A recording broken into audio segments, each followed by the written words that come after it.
It was a bright, early morning. Mr. Fox woke up and went to wash his face.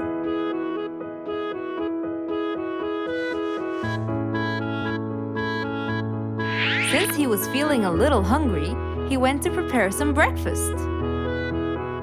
He prepared fruits, some cheese, a fried egg, and some veggies. He looked around for some bread, but couldn't find any. No problem. He'll go to the bakery and buy some. I guess I need to buy some bread from Mrs. Flute's bakery. Then I can have my delicious meal.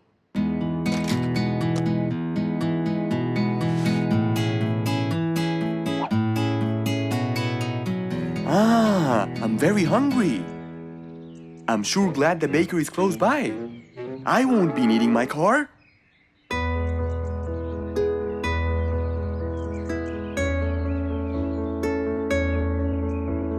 Mr. Fox decided to walk to the bakery. He really enjoyed the early morning breeze. And on his way... Good morning, Mr. Fox! Oh, Mr. Falcon! How are you? Are you getting enough sleep? Yes, I can sleep most anywhere now, and it's all thanks to you, Mr. Fox. Glad to hear that, my friend. See you around.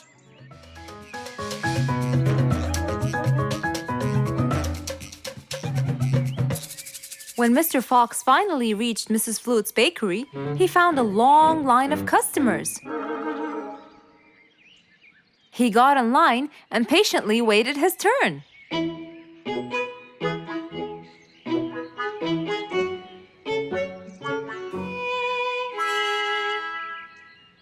Wow! Looks like everyone wants bread. Slowly, the line was moving up, and Mr. Fox got closer and closer till he finally reached the counter, where a very tired Mrs. Flutes was waiting. He was her last customer. Hello, Mr. Fox. Here you go. Hello, Mrs. Flutes. You look really tired. Yes, Mr. Fox, it's becoming more and more exhausting. Why? The number of customers has increased lately after I upgraded both the bakery and the quality of the bread that I produce. That's great. I know it's great, Mr. Fox, but the thing is, the rate of bread production is really low. Well, compared to the number of customers, that is. But why is the rate of production low? Well, Mr. Fox, grinding the wheat takes loads of time and effort. Sometimes it takes over a day or so. That's basically why everything else gets delayed. What should we do to solve this problem? Okay, Mrs. Flutes, I will head home now and eat my breakfast and try to think of a solution. And I'd like you to pass by my house tonight. I'm sure I'd figure something out by then. Really, Mr. Fox? I can't wait to hear your solution. I'll come by your house as soon as I get off work. Okay, see you later, Miss Flutes. See you later, Mr. Fox. Mr. Fox went back home to have his breakfast. Miss Flute's bakery is truly the best. I have to solve this problem, or she won't be selling any more delicious bread. With that in mind, Mr. Fox went to his workshop to give it some thought.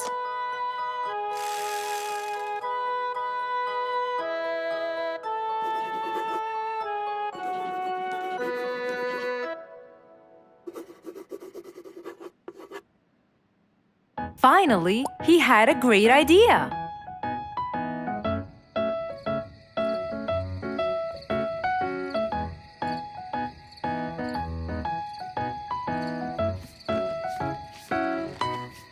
That was a long day.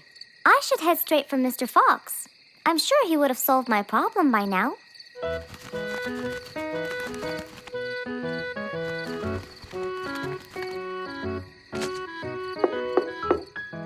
That must be Miss Flutes.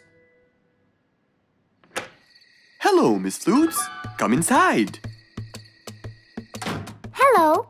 Were you able to find a solution to my problem, Mr. Fox? Well, why don't you try this new invention? A new invention for me? That's right. I made it specially for you. That's wonderful. It's a grinding machine to help you grind wheat quickly. Brilliant. But how will it help me? This machine is used to increase the rate of grinding the wheat, which is used to make the bread. So you can use it to grind a whole kilogram in no more than 5 minutes. And with that, the amount of time needed will decrease, and you won't be too exhausted. I'm really grateful to you, Mr. Fox. I have no words to express my gratitude. Friends help each other, Miss Flutes.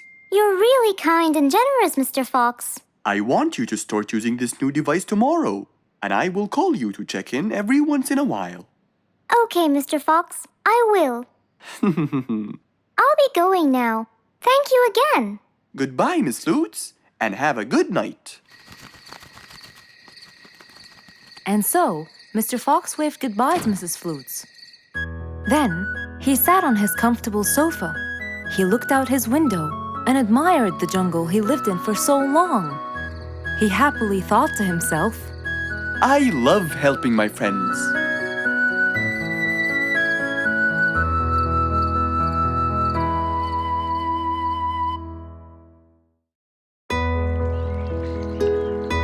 Rose stood in front of her painting stand, holding a few colors in her hand.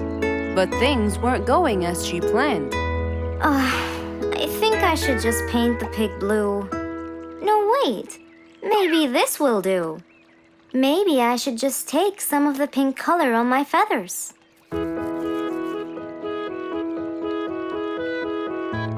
This isn't working. Maybe I should call Mr. Fox. He might have some clue about what I should do.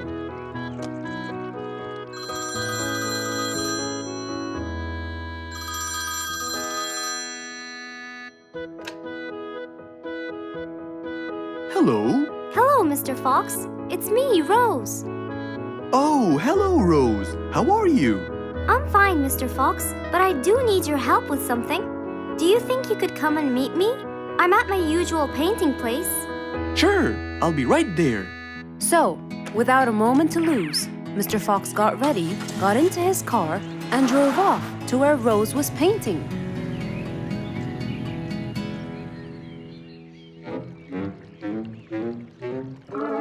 Oh, Mr. Fox. I'm sure glad you're here. I tried everything, but nothing seems to work. What are you trying to do, Rose? I was just trying to get some pink paint, Mr. Fox. I'm not sure that this is the right way to do it, Rose. Well, what should I do? Do you have an empty color palette? Of course. So, what colors do you need? I have red, blue, yellow, black, and white. But I still need pink, green, orange, purple, and brown. Let me see. If we take a bit of red and a bit of white, we can make pink. Oh, it's just like magic. How about the other colors? Do you want to try? Why, yes, I would. But which colors do I use? Use your imagination, Rose. I want to try red and blue. Okay. Wow! Now I can paint my violets purple. Do you want to try again? Sure. This time I'll try red and yellow. Nice! Now you have orange. It's beautiful, Mr. Fox. But I'm still missing green. Well, let's see. We still haven't mixed blue and yellow, have we? Right! This is a really cool shade of green. Now you can paint all you want. But, Mr. Fox, what about brown? Right. I almost forgot. Let's try orange and blue. Yes, that's it. I really can't thank you enough, Mr. Fox. Don't worry about it. I really like your painting. You do? Yes! It's quite colorful. Well, thanks to you. Now, whenever you're missing a color, all you have to do is try some together. All the colors that Rose once knew, when mixed together, turned to something new. Pink, purple, orange, and green. Something she had never seen.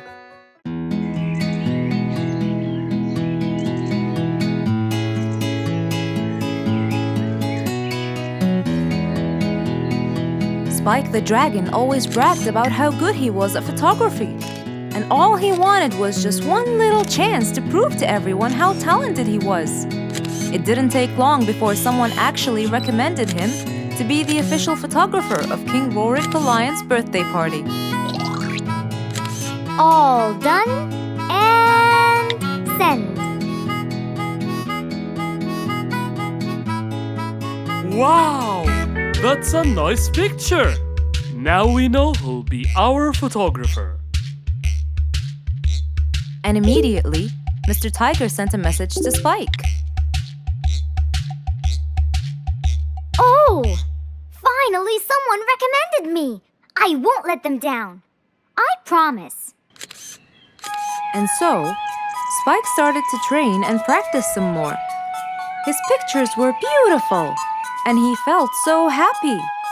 Everything went well until the morning of the party.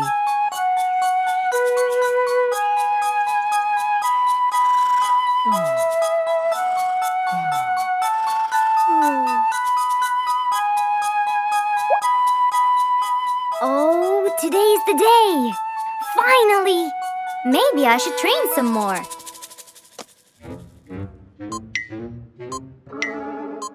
Huh?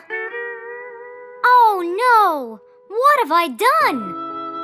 While Spike was testing his camera, he pressed on something that changed his camera settings. Now all his pictures turned to white. Spike tried to change it back. He cleaned his lens and checked his filters, but all was in vain. What will I do? Oh, what will I do? I must go to Mr. Fox at once. Feeling so worried and sad, and with no clue what to do, Spike held his camera and flew off to Mr. Fox.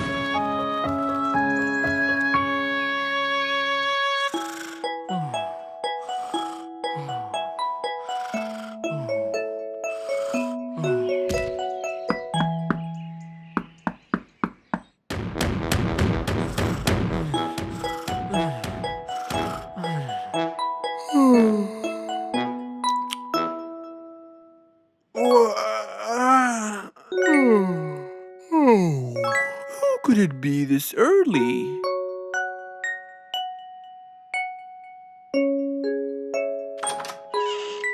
Oh, Spike, it's you.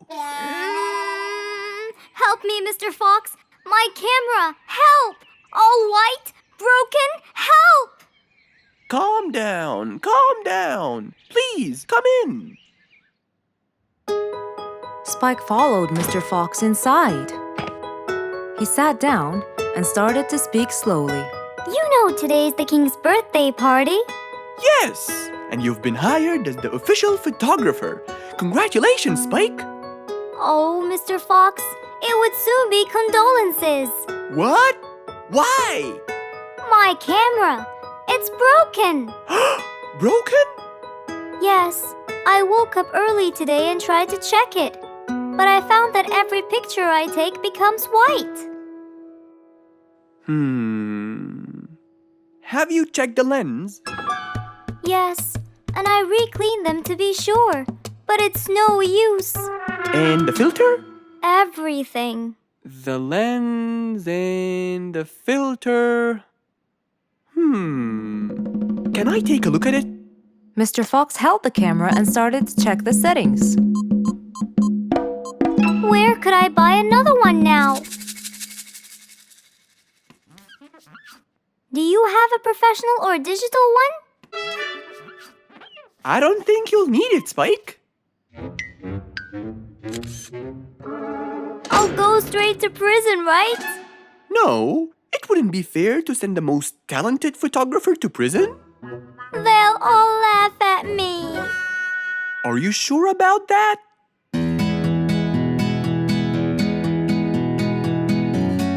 Mr. Fox took a picture with the camera and showed it to Spike, who couldn't believe his eyes. Wow, it's back. What was wrong with it? Looks like you accidentally increased the gamma. Oh, I forgot to check that. Thank you, Mr. Fox.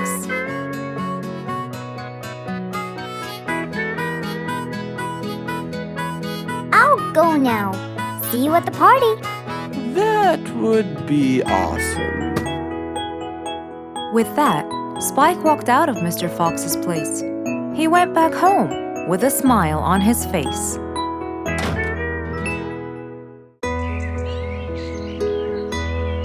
Just imagine if you woke up one day and all your food was gone. Your house was a big mess and the oven was turned on. What happened exactly? You really can't tell. But that's what happened to our friend Giselle.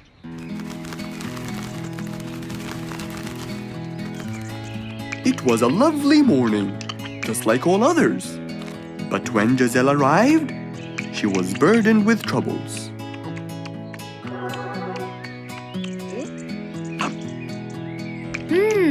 These are good.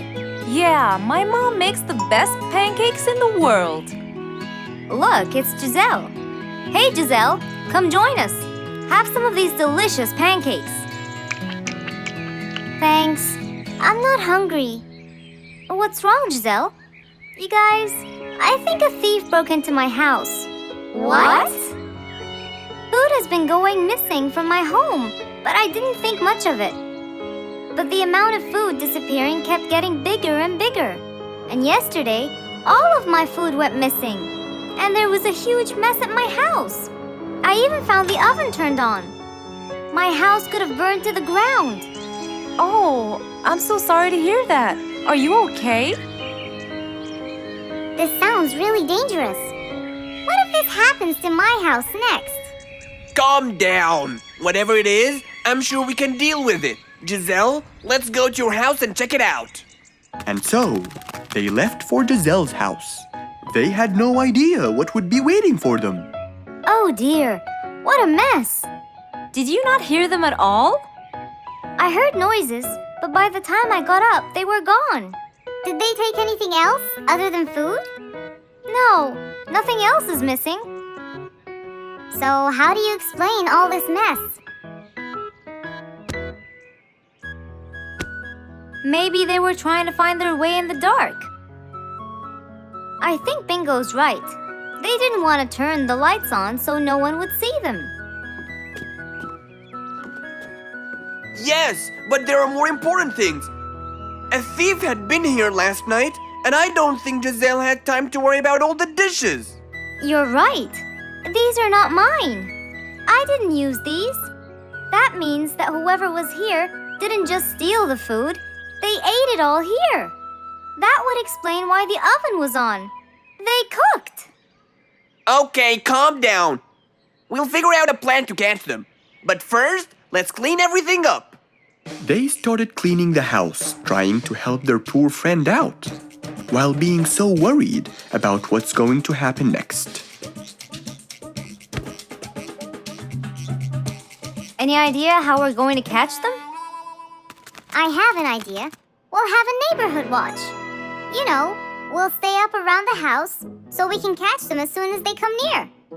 Sounds great. Giselle, why don't you go and get some sleep? We'll take care of it.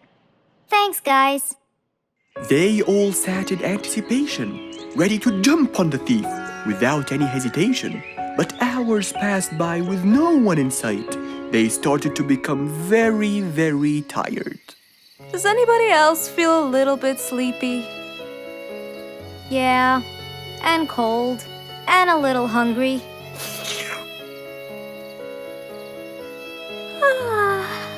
Parrot, do you see anyone from up there?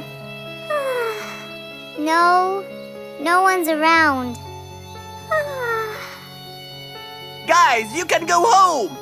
I'll stay here for the rest of the night. I'm not tired.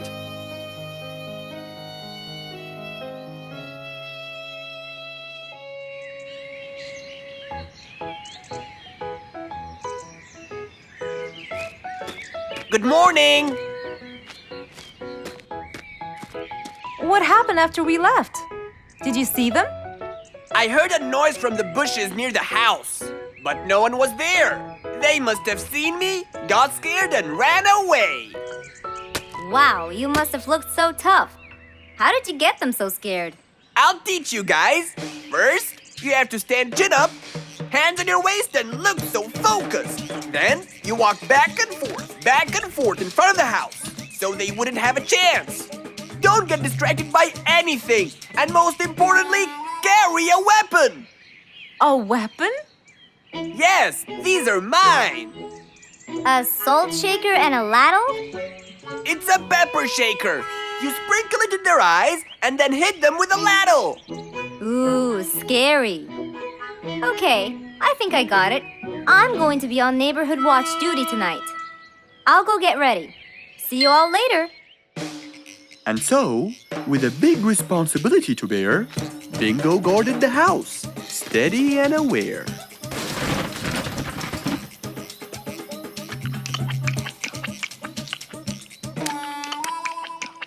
Zebra, what are you doing?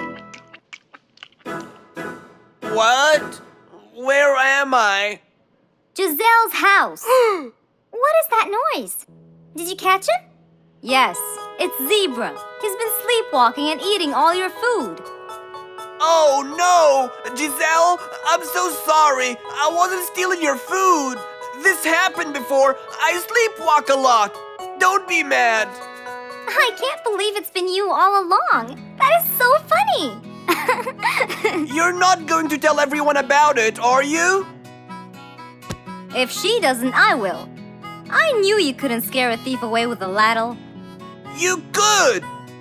You know what? I'm just happy Giselle is safe. I'll just go home now. I need some sleep.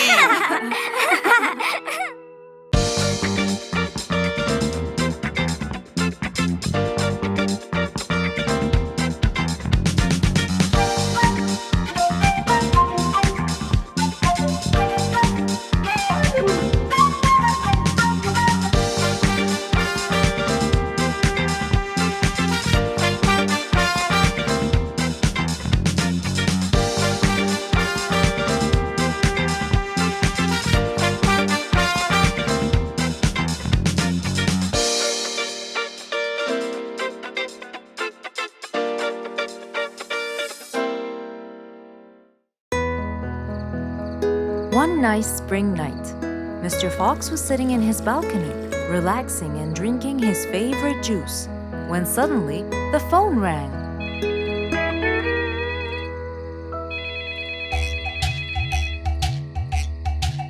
He wondered who would be calling him this time of night.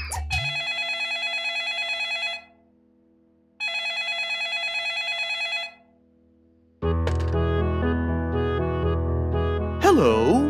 Who is it? Mr. Fox, it's Rorik. Your Majesty, how may I help you? Well, Mr. Fox, I'd like you to come to my house early in the morning to discuss something urgent. Of course! I'll be there. After he hung up the phone, Mr. Fox went to sleep. He was supposed to wake up early. He wouldn't want to miss his appointment with the king.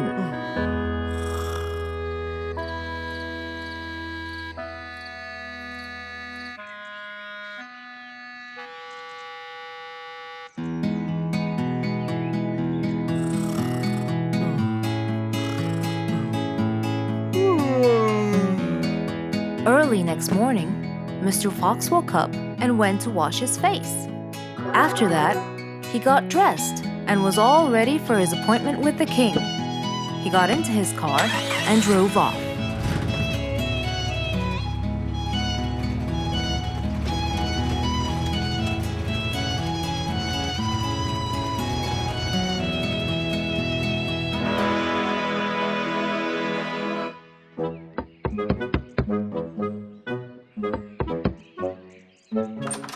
Hello, Mr. Fox. One moment, please.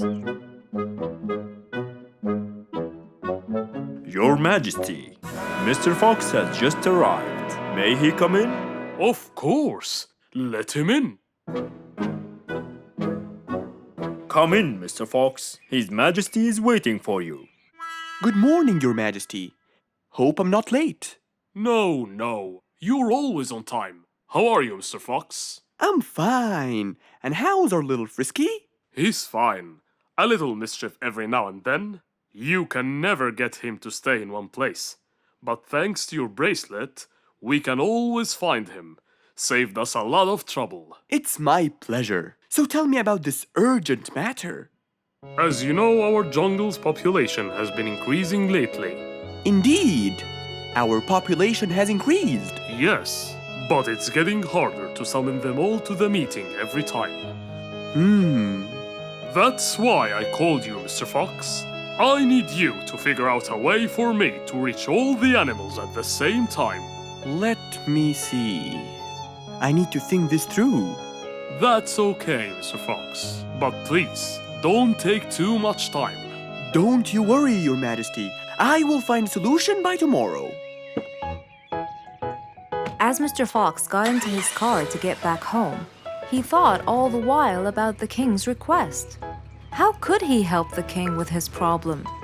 With everything else Mr. Fox has faced, this might be a slightly bigger challenge for him.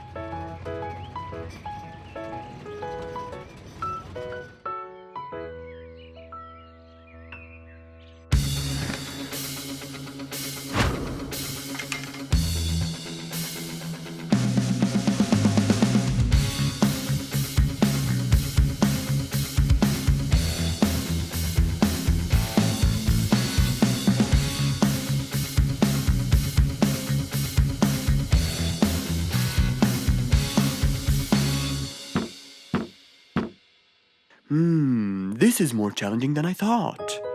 Maybe a short break will help. Mr. Fox went back to his house and sat on his sofa. Since he can't think anymore about the king's request, he thought it would be great just to relax and watch his favorite TV show.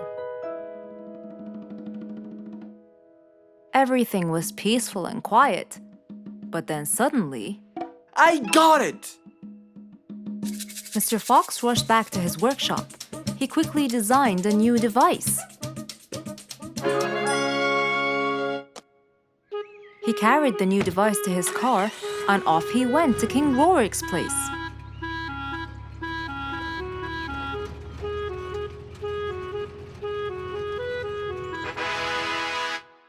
Mr. Fox, I thought you were coming tomorrow.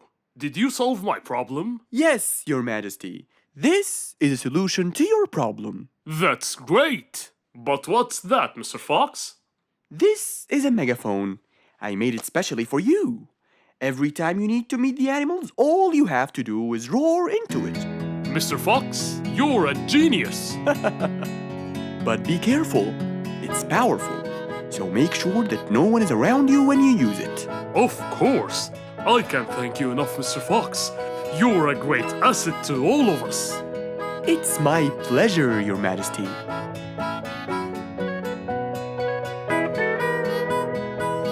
Goodbye, Mr. Fox. Mr. Fox got into his car and waved goodbye to the king. He was feeling happy and pleased. The problem was now solved, and he was able to help out a friend once more.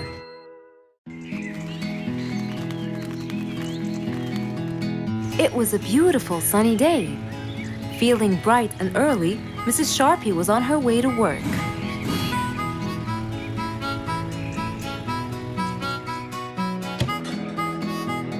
Good morning, Sharpie. Good morning, Emma. You're looking good today, Sharpie. Thank you.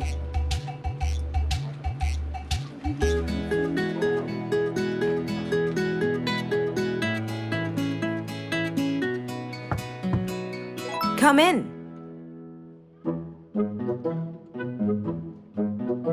Good morning, Mrs. Susan. Oh, good morning, Sharpie. Today's gonna be a special day. I hope so, but why? Well, we have more packages that need to be delivered to their owners on time. And there's a special package for the king. I'm on it, Mrs. Susan. After piling them all up, Mrs. Sharpie went to deliver the packages.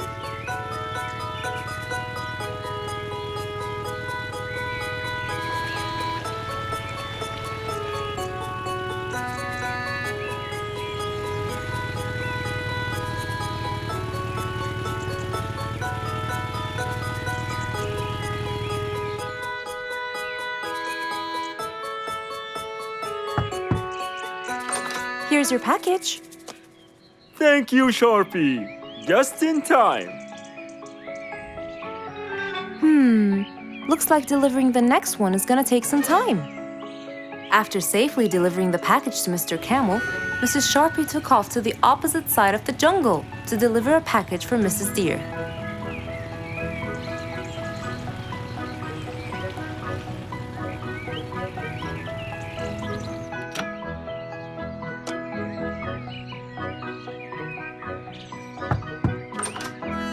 Here's your package. Thank you. But why were you late? I waited all morning. Next was Mrs. Bird's package, and that was south of the jungle. That was very tiring for Mrs. Sharpie.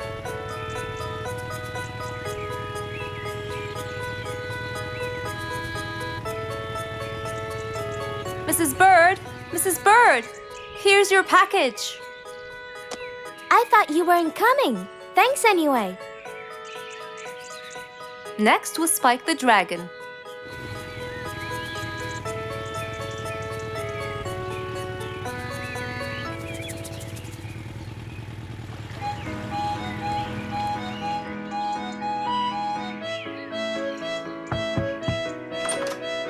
Here's your package. I never thought you'd be late. Oh no! It's the last package I'm delivering today. I hope the king is not too upset that I'm late. Worried and a little scared, Mrs. Sharpie took off to deliver the last package. She was already late as it is. The last package was intended for the king, and after being all over the jungle, will she be able to make it in time? Here you go, Mr. Timber. This package is for the king. Thank you, Sharpie. But the king was worried and a bit upset. Why? Well, he had to wait all day for this package. You're not usually late, Sharpie. He was very upset. My sincerest apologies. I'll be more careful next time. Mrs. Sharpie was very tired and really upset. Having to deliver packages all over the jungle was no minor task. So, she decided to go to Mr. Fox and ask for his help. Oh, hello, Mrs. Sharpie. How have you been? I'm not good at all, Mr. Fox. You have to help me. What happened? I've got a lot of letters and packages, and I keep flying east and west all over the jungle. This won't do, Mr. Fox. I'm so tired.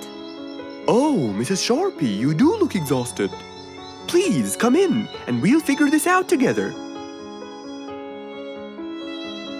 Would you like a cup of hot chocolate? No, I just want to find a solution, Mr. Fox. Okay. Tell me what the problem is exactly. I get too much letters, so I fly to deliver them. I find that the first letter should be delivered to the western part of the jungle, so I fly and deliver it, just to find that the next one is in the eastern part of the jungle. And when I fly and deliver it there, I find that the one after it is in the north. And after that, it's west again, and it's all driving me crazy. Calm down, Mrs. Sharpie. There must be a solution to all of this. That's why I came to you. I kept thinking and thinking, but they come in packages, and I must deliver them all in one day. So how can I do that? Don't worry, Mrs. Sharpie. We'll sort this out. Sort? Sort! That's it! Why don't you sort them out from the very beginning, Mrs. Sharpie? What do you mean by sorting them out? I mean, first, you should read the addresses and sort all the letters that should be delivered north together, and those that should be delivered east together, and so on. And then I'd finish all the north letters together, and the east, and then the south, and then the west, right? Precisely. That's a great idea, Mr. Fox. Thank you so much. Wait, where are you going? I have letters to sort out. Thank you, Mr. Fox. Glad I was able to help you, Mrs. Sharpie. Goodbye.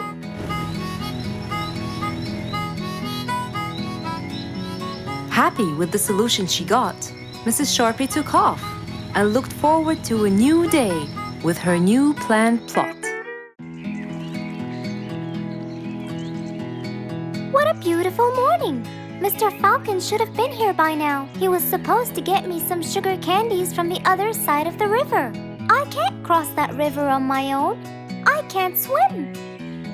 I'd better go to Mr. Fox. He'll tell me what to do. And since Mr. Fox helped many more, she went to him and knocked on his door.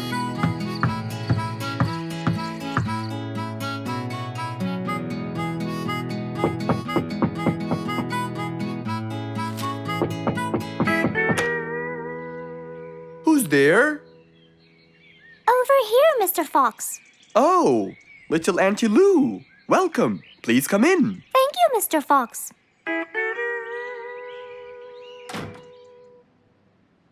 What can I do for you? Mr. Fox, my problem might seem small, and I know how busy you are, but Don't worry, Auntie Lou. Whatever it is, we'll find a solution. Tell me, what's bothering you? sugar candies. Sugar candies? But you love them. Yes, Mr. Fox, I do. That's the problem. The only place I can find them is by the other end of the river side, and I don't know how to swim. Well, how did you get them before? I had some friends who would cross the river and bring me some candies with them. But I can't wait for them to go every time. I want to be able to get them myself. I see. So you want a way to cross that river by yourself. Yes. Do you want to learn how to swim? Impossible. I'm so afraid of the water. It's my worst nightmare. Isn't there any other way, Mr. Fox? Sure there is. Let me think. Mr. Fox thought quickly and without delay, for there was already another way. He'll build a bridge for Auntie Lou, so she could cross whenever she wanted to. Little Auntie Lou, how wide is that river? Very wide, Mr. Fox. It won't be easy, but let's go. Into the workshop ran Mr. Fox. He grabbed some wood and his toolbox. He put them in his Jeep and hopped inside. Then he and Auntie Lou went for a ride.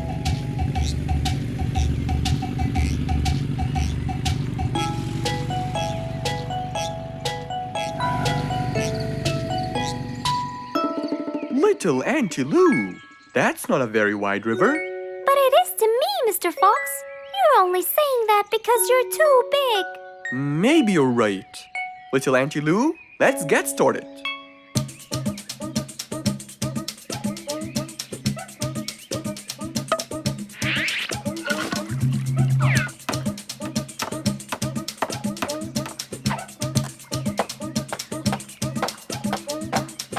Finally, the bridge is complete. Mr. Fox, that's exactly what I wanted. Thank you so much. I'd better be on my way to collect the sugar candies. I've always dreamed of this.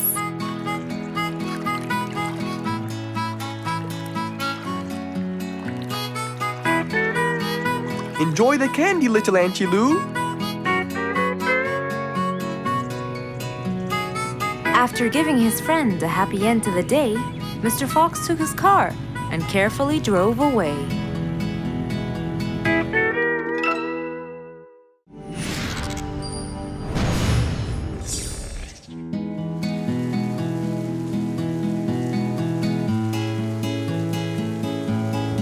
One stormy winter night, when most of the animals stayed warm in their beds and turned off the lights.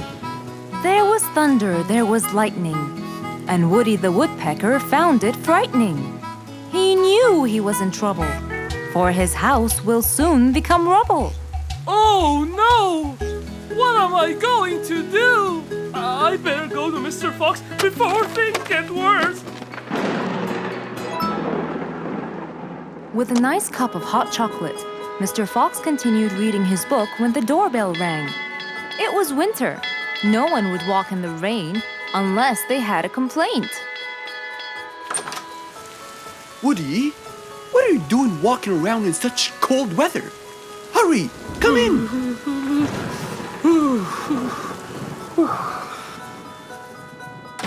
Mr. Fox, I know it's cold, and I'm sure my problems will make you feel bored, but I need your help. Of course. Don't worry. Have a seat, Woody, and I'll get you a hot drink. It must have been terrible to go out in that storm. Okay, thank you, Mr. Fox. So, what exactly is your problem?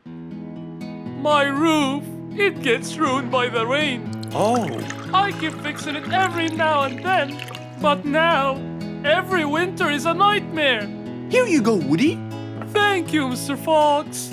So tell me, what happened to your roof? The rain makes it damp. Sometimes I fear it gets too damp.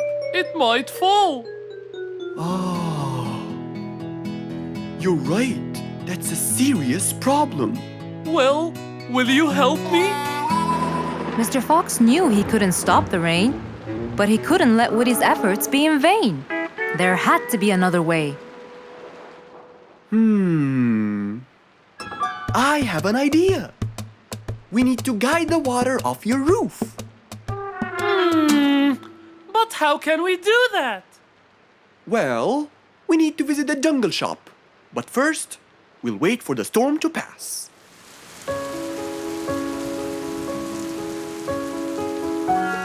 Finally, the storm faded away, revealing a bright, warm, sunny day. I think the weather is better now. Let's go, Mr. Fox. Mr. Fox and Woody hopped into the car, and off they drove to the jungle shop.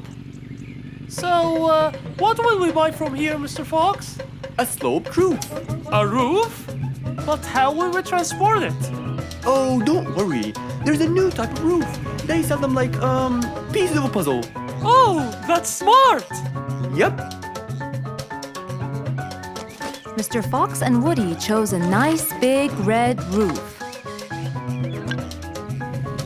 Then, off they went to Woody's house. Mr. Fox got a ladder and climbed up. He started to fix the roof from the top. Now, all we need is to put the pieces together.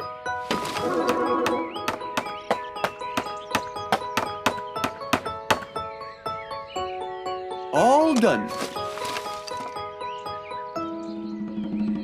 I'm coming down. Wow, it looks great!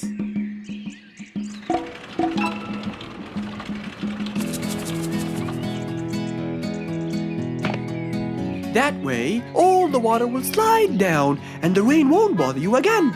So, does that mean no more rainwater will enter my house, Mr. Fox? Of course not. I guarantee it. Oh, I'm so happy! Thank you so much, Mr. Fox. Oh, it was nothing. We all like living in a dry, warm place in the winter.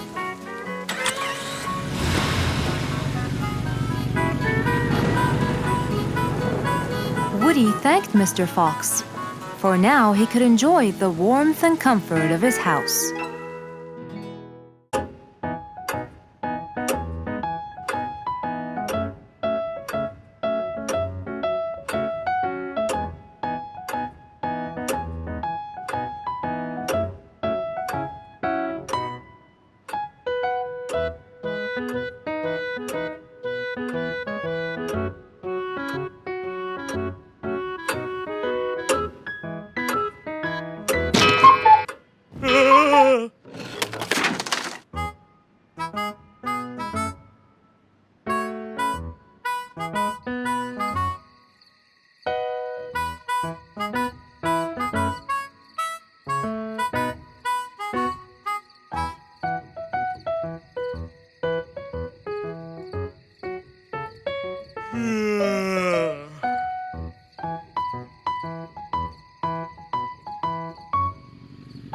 It was past midnight. Mr. Sleeperson Koala was on his way home from work. The streets were empty and quiet. He was falling asleep. He tried really hard to keep his eyes open, when suddenly the car stopped for no reason. And Mr. Sleeperson didn't wake up, as if it was the hibernation season.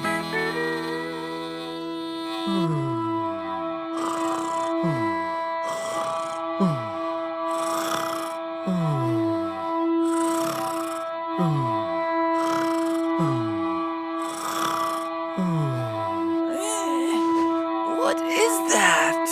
Mr. Sleeperson fell asleep on his driving wheel. The horn was too noisy for Mr. Fox to bear. He tried to block the sound out, but it was no use. He pulled his cap over his head, put earmuffs, but it was all in vain. He couldn't bear that horrible sound any longer. What a horrible sound! Who could it be this late at night? Oh no! Mr. Sleeperson! It's you again! What brought him here this time of night? And he slept on the driving wheel. Excuse me. Mr. Sleeperson! Hello? Hello?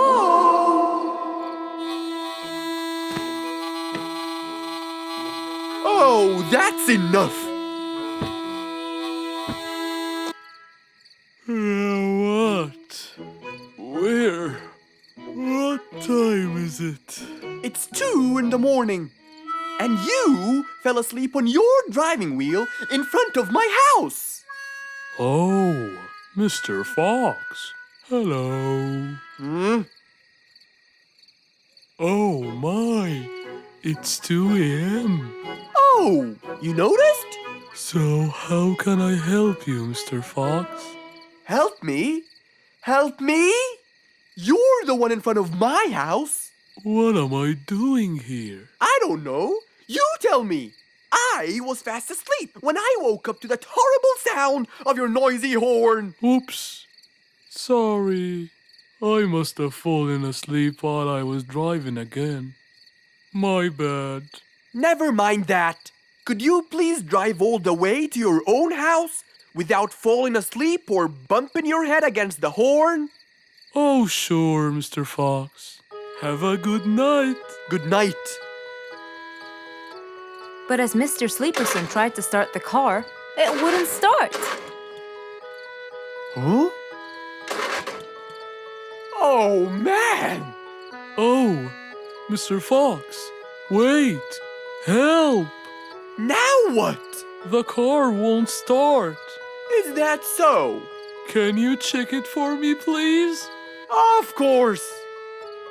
Mr. Fox walked back to the car and started to check it out.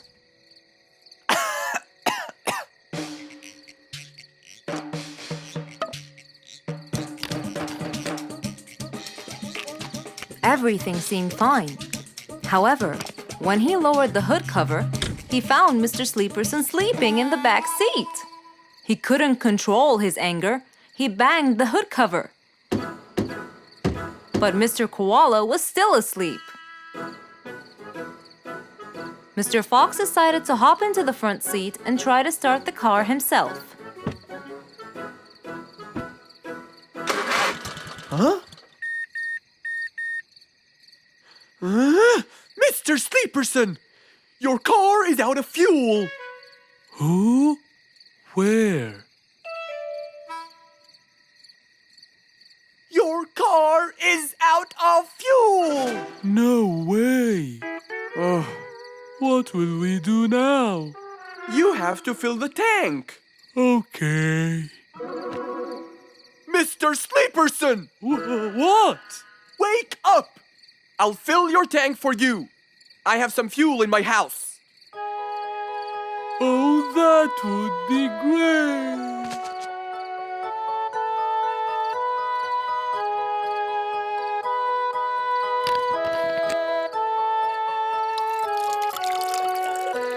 Mr. Sleeperson, it's all done.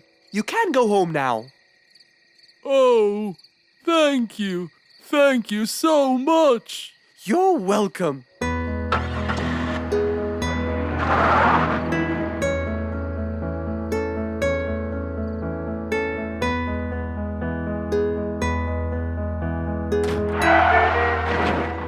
Oh, not again! An autumn windy day. It was Jumbo's birthday. He was dancing and playing with his friends, hoping this day would never end.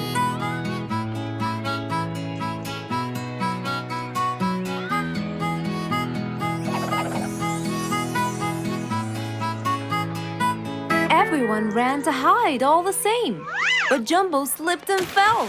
And that was the end of the game. All the animals Fox heard the fall, but Mommy Jumbo ran before them all. Jumbo!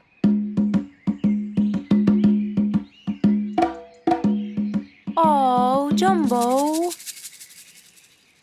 Combo, you have to take him to Mr. Fox immediately. So, without further delay, off to Mr. Fox's house they hurried away.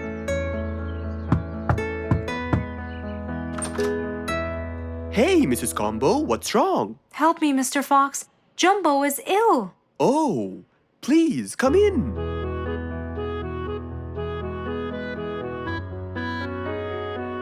You look cold, Jumbo. I'll get you something hot to drink.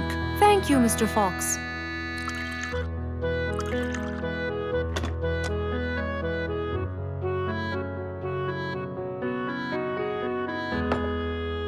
We were celebrating Jumbo's birthday. Oh, happy birthday, Jumbo. Thank you, Mr. Fox.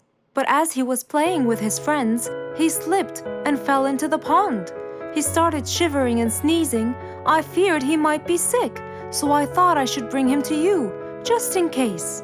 Well, why don't you lie down, Jumbo, and let's take your temperature.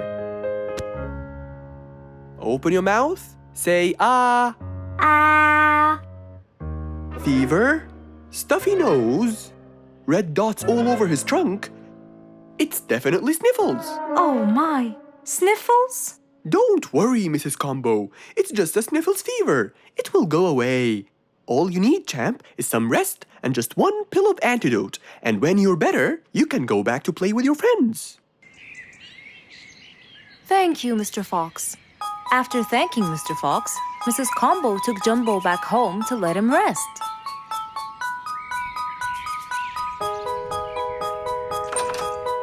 All right, Jumbo.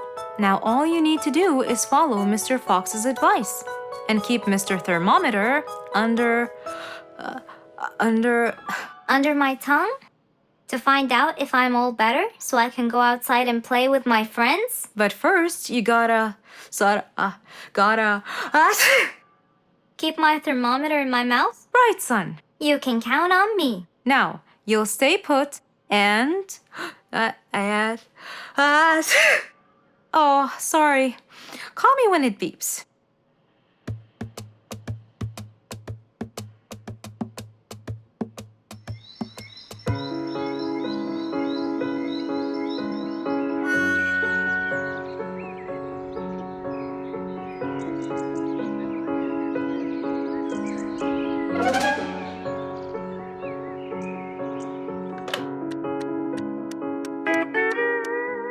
Hello, Frisky. How are you? Hi, Mr. Fox.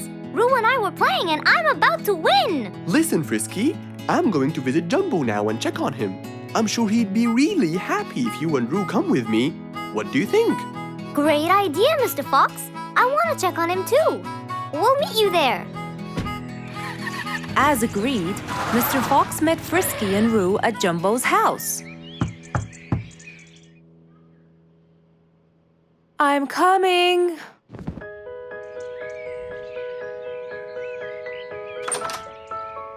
Hello, Mrs. Combo. We came to check on Jumbo. I hope he's feeling better now. Why, yes, Mr. Fox. Come in, everyone. Hey, Jumbo! I came to check on you. And I brought your friends along too. Are you feeling better now? Hi, Mr. Fox. Hi, guys. Hey, Jumbo. How are you feeling? Well, I feel better, but Well, we need to take your temperature one more time, Jumbo. Is it time?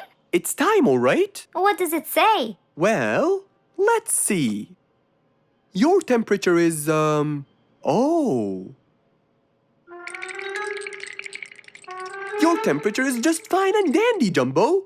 You're not sick anymore. You are A-okay. Yes! Now we can go outside and play. But first, I need to tell Mom. Mom? Mom?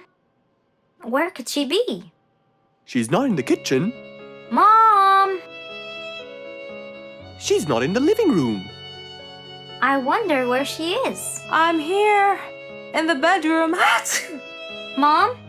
Are you okay? I think I might have caught a case of sniffles too. Don't worry, dear. I'll be fine. Now why don't you go out and play hopscotch with your friends? I'll join you when I get better. But Mom, I won't be happy if I go to play and leave you here all by yourself. I'll be only thinking of you. So, what do you think you should do, little Jumbo? I have to sit here and take care of you, Mommy. You always take care of me when I get sick. I'll take care of you and never leave you alone. Oh, I love you more than anything in the whole wide world, Jumbo. Now it's time to take your temperature. Right, Mr. Fox? You're absolutely right, Jumbo. So rather than go out to play, by his mother's side, he decided to stay.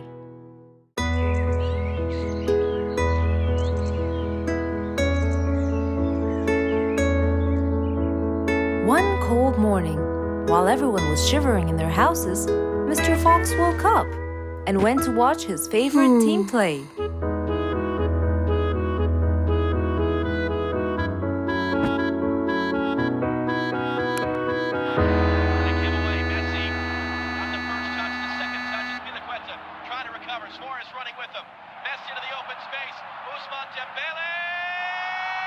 Ah! He's going to win! I wonder who could it be so early?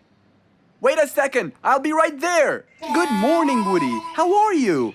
It's been a long time since we last met. Oh, Mr. Fox, it has been a while. Tell me, have you finished building Nate's ship? Yes, Mr. Fox. I used teak and bamboo. Nate liked it a lot. He took it out on a trip. He and his friends had so much fun. Great! Mr. Fox, I noticed how beautiful your flowers look. You take really good care of them. Of course! And you know what? I'll tell you everything I know about flowers. Really? Thank you, Mr. Fox. Come in and have a seat while we talk. Okay. Woody followed Mr. Fox inside. Feeling a little cold, he waited patiently while Mr. Fox prepared 2 nice bowls of hot soup for them both. Here you go. Thank you. It's delicious. Glad you liked it. Now tell me, what's bothering you, Woody? How did you know that something was bothering me? I know you all too well, my friend. Okay. You know, it's really nice and warm here. Yes, warm weather helps me think and relax. Well, Mr. Fox, I'm sure you know that I've been a carpenter for a long time now. Of course. And during the winter, my business blooms. And my customers increase because I sell them the wood they use for their fireplace. Very good. But where's the problem? The problem is, they're not all the same. So each customer needs the wood to be suitable in size for his fireplace. That's true. And as you know, I work alone. So I take so much time and effort to cut and adjust the wood to suit each and every customer in this jungle. Sounds like a serious problem. He looks really worried. Okay, Woody, why don't you come with me to my workshop? It's round the back. There, we can think together and I can invent something to help you solve your problem. I really hope so, Mr. Fox. Don't worry, we will. I know. And you taught me that there's a solution to every problem. And Mr. Fox solves every problem. Ha ha ha! That's right, Woody.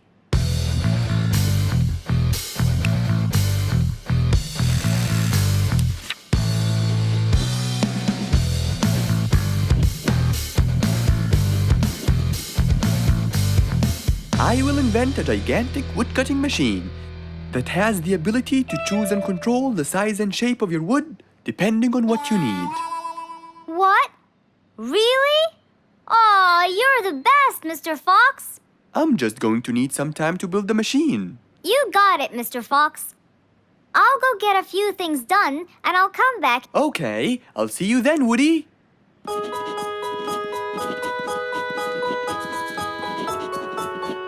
Mr. Fox started designing his cutting-edge invention.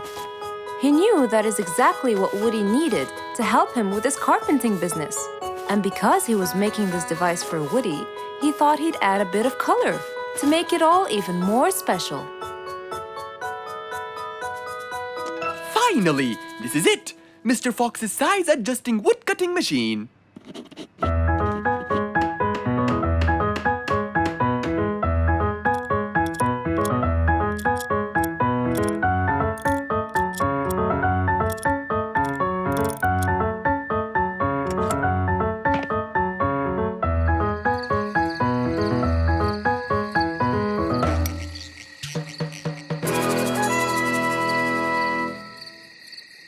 After finishing the device, Mr. Fox sat to listen to his favorite music, waiting for Woody, who came knocking on the door. Hello, Woody! You're right on time! Have you finished building the new machine for me, Mr. Fox? Of course I have. It's in my workshop. Let's go see it.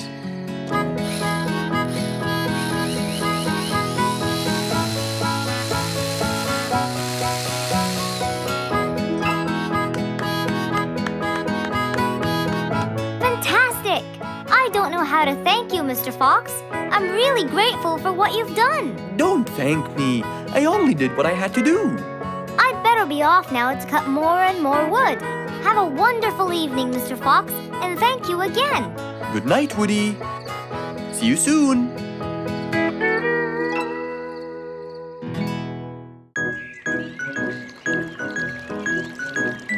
It was a nice warm autumn day. Mr. Fox was doing his morning exercises, sit-ups, push-ups, and running on the jungle track. A very refreshing start to the day. But then, unexpectedly, fog started to form, stopping any plans to enjoy the beautiful weather. Why is there fog covering the whole jungle? This is really strange. It's been happening a lot lately. I really hope everyone's all right. I should head home now. Oh, I think I should probably stay home today. I don't have my morning newspaper yet. And how would I? It's impossible to see. Aha! Wait a minute. I'll try calling Mr. Falcon. He'll definitely tell me what's going on. Mr. Fox held the phone and dialed Mr. Falcon's number.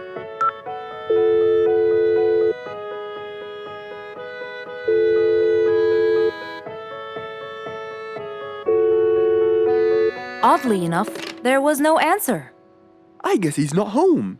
Maybe I can reach him on his walkie-talkie. As Mr. Fox went to look for his walkie-talkie, he heard a loud knock on the door. Huh? I thought everyone stayed home in this weather. Who could it be? Puzzled, Mr. Fox went to open the door. He was taken by surprise. It was Jack the horse. He stood there holding a briefcase and looking smart. Jack was a very busy business horse. He was always rushing to keep a tight schedule. But today, something seemed off. He looked like something was bothering him.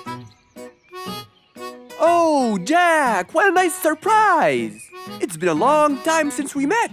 How have you been? Come in. Thank you, Mr. Fox. But I don't want to waste any more time. I'm on a very tight schedule. Of course. Can I bring you... I don't have time. I just needed to talk to you urgently, Mr. Fox. Have a seat, please. And as you know, time is money. Wait. Hold on. First, tell me how you managed to get here in this bad weather. There's no time. I'm so busy, and I need your help with something important. All right. Tell me what's the matter. Well, it all started last week. After long and weary negotiations, I won a bid for a gold mine located in the eastern part. Long story short, a gold mine obviously contains gold. But no matter how hard I looked, I found nothing but dirt. I was really frustrated. I was disappointed. And I knew that buying the mine was a mistake. What do you think, Mr. Fox? That's really strange. That mine is widely famous for its gold. I have an idea. We go there now and see what we can do. But wait here for a second. I need to bring something that will help us. Are you sure you don't want to drink anything? Yes, thank you, Mr. Fox. But please, hurry up. You know that time is money, and I can't waste any more time. I get it. Just give me 2 minutes. Too much, Mr. Fox. So, Mr. Fox went to his room to change his clothes, trying to be quick. Then he went to his workshop. He looked everywhere for his metal detector. When he found it, he took it and went back to his house, where Jack was standing there looking at his watch, with that usual impatient look on his face. Mr. Fox, why are you late? I have a really important meeting tonight at 8, you know. We're making a deal, and I don't want to waste any more time. You know that time is money. I know that, Jack. But now we're wasting more time, aren't we? Right. Let's take my car, Mr. Fox. Okay. The fog had gradually started to clear away, and the vision became clearer and clearer. But as Mr. Fox was about to get in the car, something happened. What's that? What's going on? What happened? That's what we'll find out in the next episode.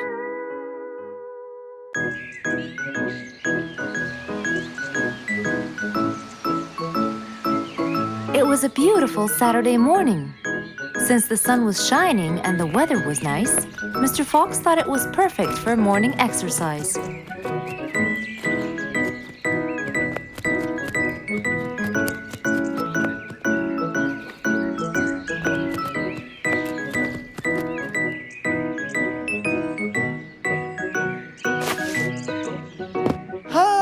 Piggy, how are you? Haven't seen you in a while. I really missed you.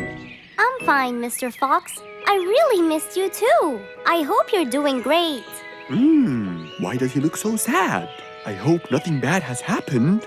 You look a bit down, Piggy. Is everything all right? Are you okay? Oh, Mr. Fox, I really need your help with an urgent matter. Don't you worry, my friend. Big or small, every problem has a solution. I assure you, everything will be all right. Oh, I know, Mr. Fox. I can always count on you. Let's go to my house. I'll get you something to drink, and then we can sit down and you can tell me all about your problem. Let's go. With that said, both of them headed off to Mr. Fox's house. So, Piggy, tell me what's the problem? I keep trying to grow a plant in my garden, but it keeps dying. Do you give the plant enough water? Yes, every day. Well, how about the sun? Do you keep it in an open, sunny area? Yes, I do. I planted in my garden. Looks like I'll have to come with you to find out what the problem is. Wait here for a moment, please. So, without further delay, Mr. Fox changed his clothes and got ready. Then, they both got into the car and drove off to Piggy's house.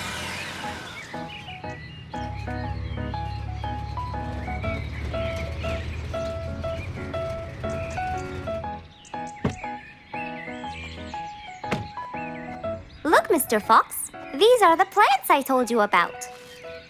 Little Piggy, the plant you're trying to grow is ivy.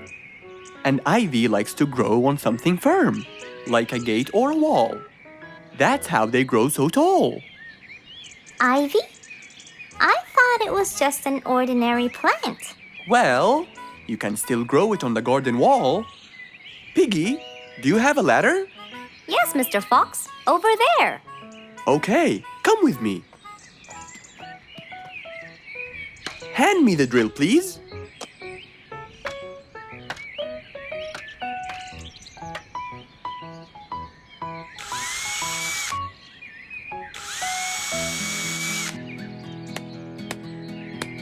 After drilling the holes and hammering the nails, Mr. Fox hung the ivy plant all across the wall.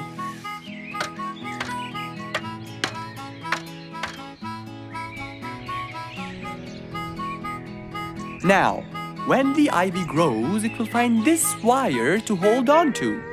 I got it. Thank you, Mr. Fox. You're welcome. Take good care of it. After saving the plant and helping his friend, Mr. Fox took off. And that, my friends, was the end.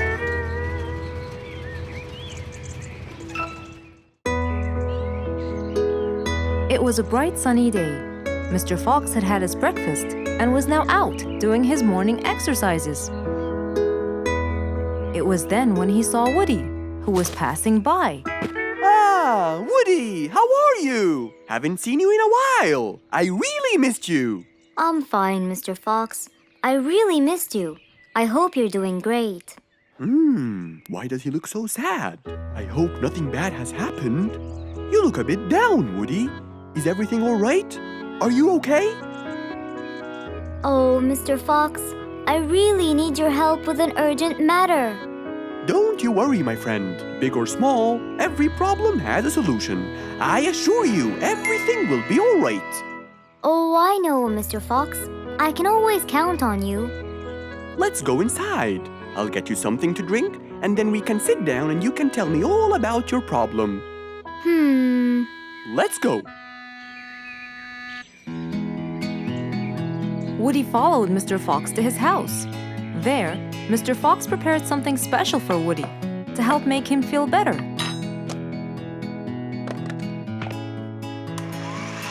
I made you some fresh orange juice. This will help you relax and cheer you up. Oh, you're very generous. I love orange juice. Thank you.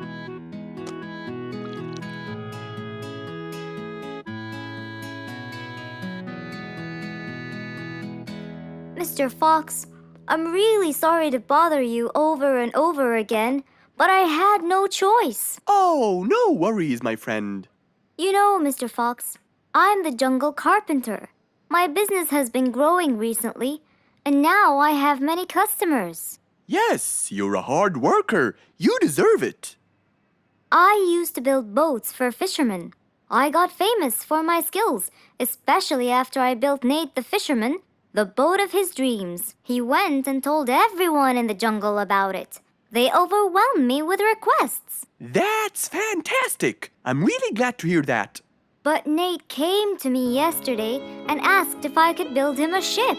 One big enough for him and all his friends, as he is planning to go on a fishing trip.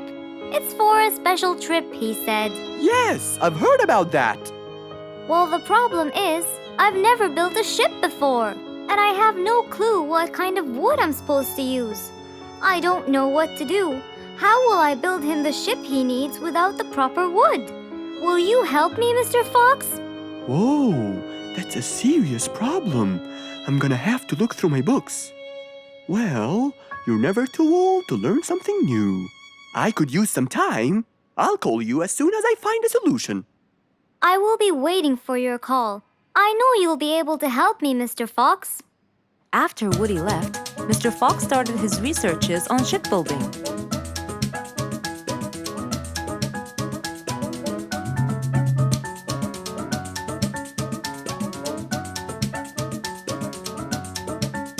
After hours and hours of hard work, he finally got it. Yes!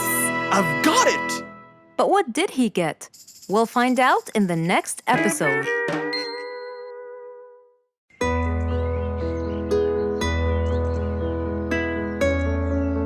Roo is sad and looks really down. On his face, there was a frown. He had a cake, but he didn't care. And although it was his birthday, he said, Life's not fair. Thank you, Mom. You're welcome, sweetie. Are you okay? Yeah, I'm fine.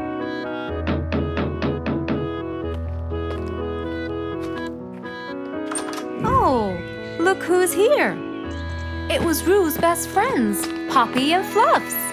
Hey there! Happy birthday! Wow, neat birthday cake. Yeah, just a normal birthday cake, traditional birthday hat, and the same old wishes over and over again. Roo, are you okay?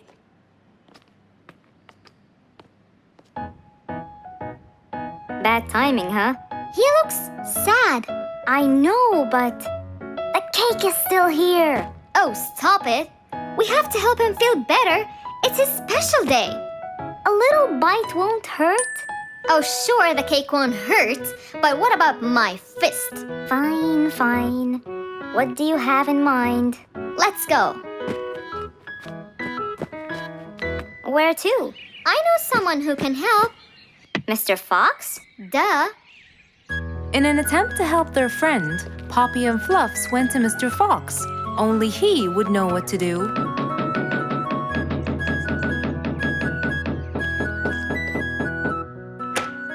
Hey, carrots. Do you have any lemonade, Mr. Fox? I stopped apologizing for his behavior long ago.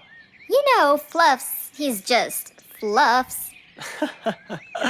It's okay. Come in. Are you sure it's all right? Positive. It's always the right time. It's Rue's birthday, and he's pouting. He's bored with the same birthday routine every year. So we want to make him something different this year. Can you help us? Yeah. Unbelievable. You'd think I'm quite believable if you tasted this lemonade. It's awesome. Any ideas, Mr. Fox? What do you guys say? I help you throw him an extraordinary party with a magic show. A magic show? But who's gonna perform the magic tricks? You guys will. I'll teach you. This is the best idea ever. I agree. We'll also bake him a cake. But he says cakes are boring. I can assure you, this one he will like. Sounds like the perfect plan. All right, first, let's bake the cake. It wasn't a very easy task, but all three of them worked hard to make this the best day ever.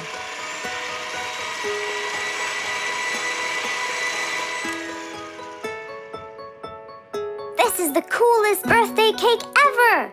Now for the magic tricks. We need a bottle of water left in the freezer for around 2 hours and a plate full of ice. We'll also need some food coloring and soda. I'll get the color blue. I'll get the green and the yellow. And I think I'll get the red. We are all set now, I think. Not yet. What else do we need? Invisible ink. Huh? Fluffs and I will pour it over everything, including ourselves. And you, Pops, will give Roo this magic glitter. When he sprinkles it, everything will become visible. Cool. Let's go.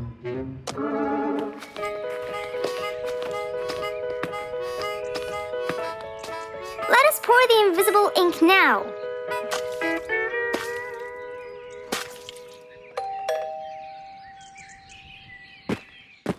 Hey, Roo. Hey, What are you doing? just sitting here, bored. Well, not for long. Yeah, right. Well, think again. Happy birthday. What's this? You have to sprinkle it around to find out. Where? First, on the table. Wow! How did you do that? It's a donut cake! Now try sprinkling all around. This is impossible! It's the coolest thing ever! It's not over yet.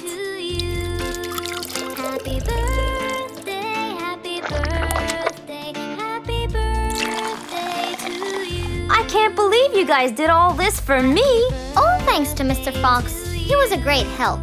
I can't believe you guys! Thanks! That's what friends are for. Mom, come and see! What wonderful friends you have, Roo! Yeah, I think so too.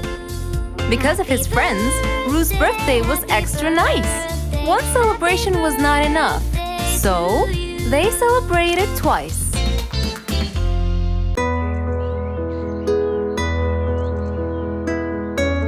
One bright sunny morning, as Mr. Fox was having his morning coffee and reading his newspaper in the balcony, his phone rang.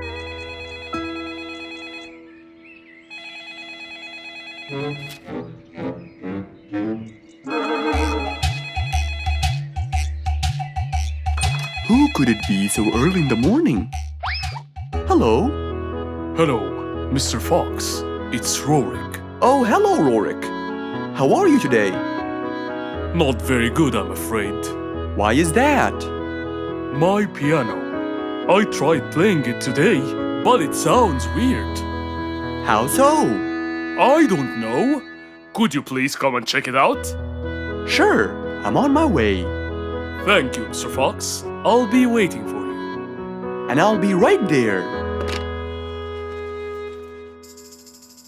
So, quickly, Mr. Fox changed his clothes.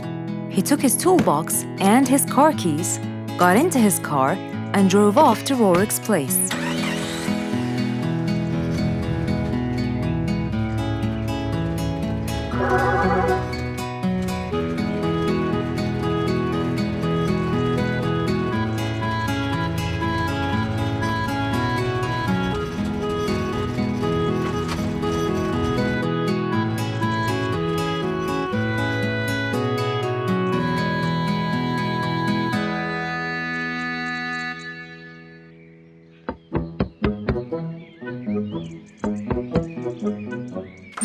Hello, Mr. Fox. One moment, please.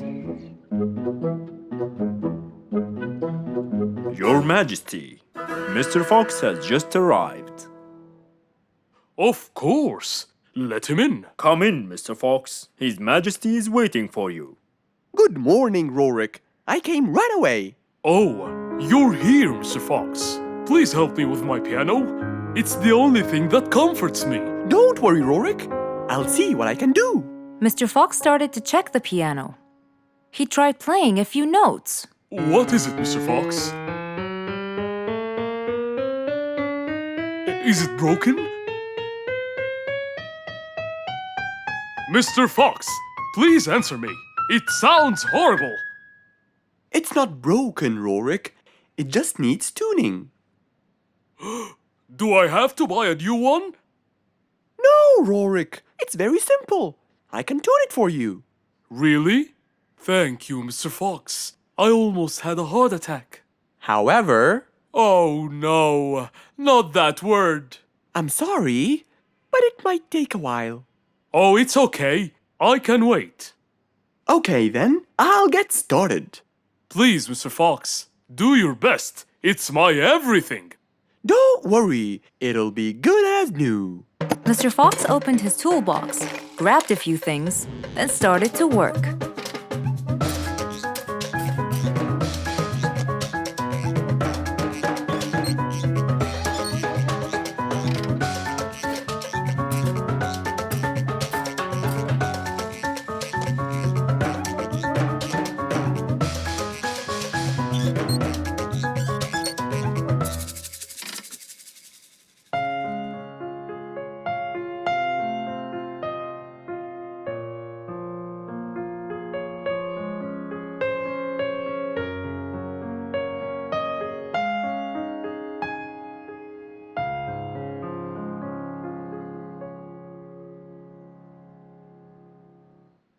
Beautiful.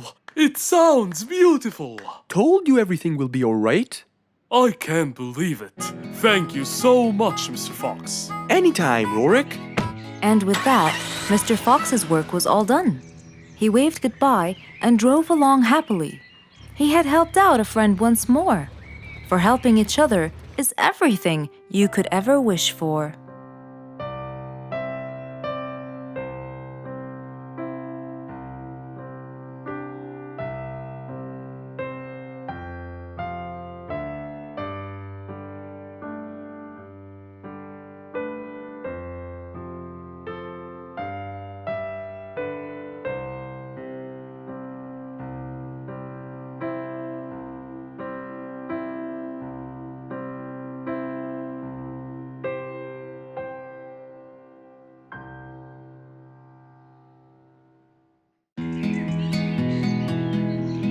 It was a beautiful morning. The sun was shining brightly over the jungle.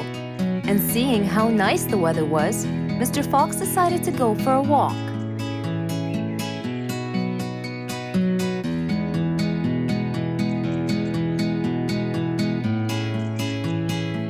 The birds were twittering, the bees were humming, and the flowers smelled pretty.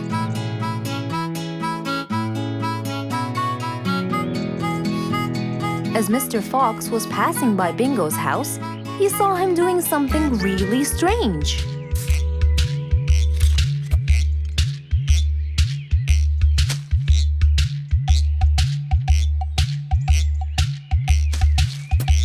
Bingo! What are you doing? I'm storing my favorite fruits to eat during the winter. But you can't just bury them. They'll soon rot. But what can I do, Mr. Fox? They only grow in the summer, and I love to eat them so much. Mr. Fox thought about it for a while. What could he do to help Bingo?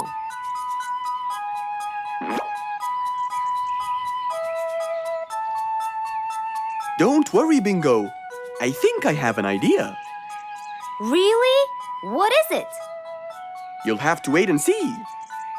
I'll just run to my workshop, and I'll be back before you know it. Okay.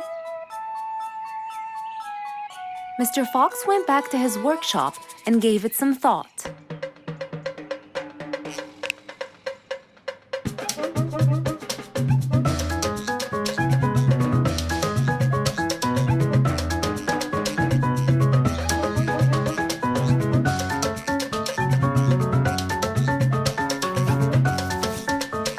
After calculating all the details, he started to gather the things that he needed.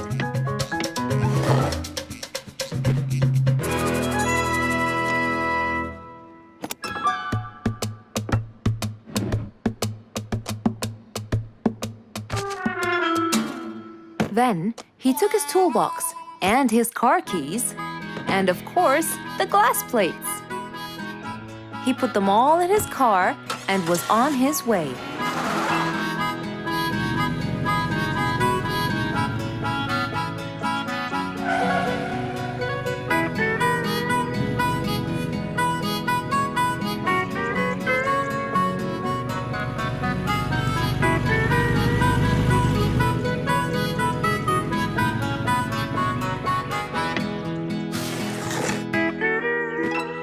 What's all this for?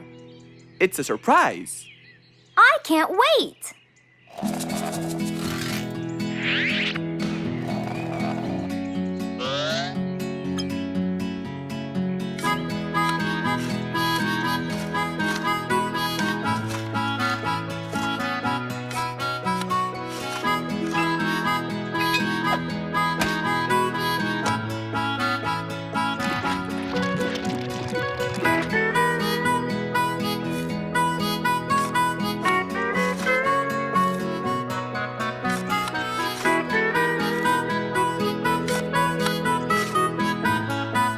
Mr. Fox was almost done, and Bingo was watching him, looking slightly puzzled.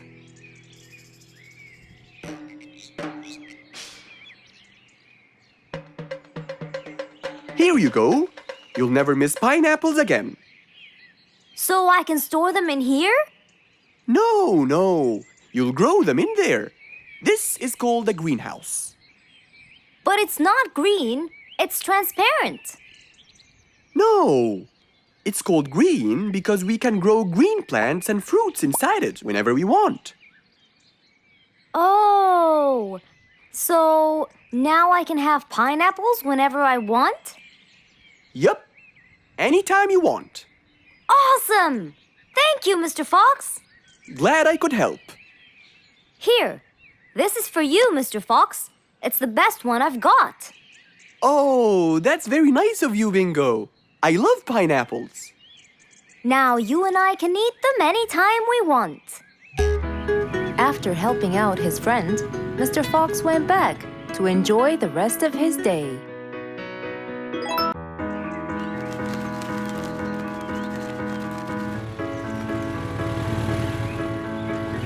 One beautiful spring morning, though tired and sleepy, Mrs. Sharpie the post owl was on her way to Alfie's house to deliver a parcel.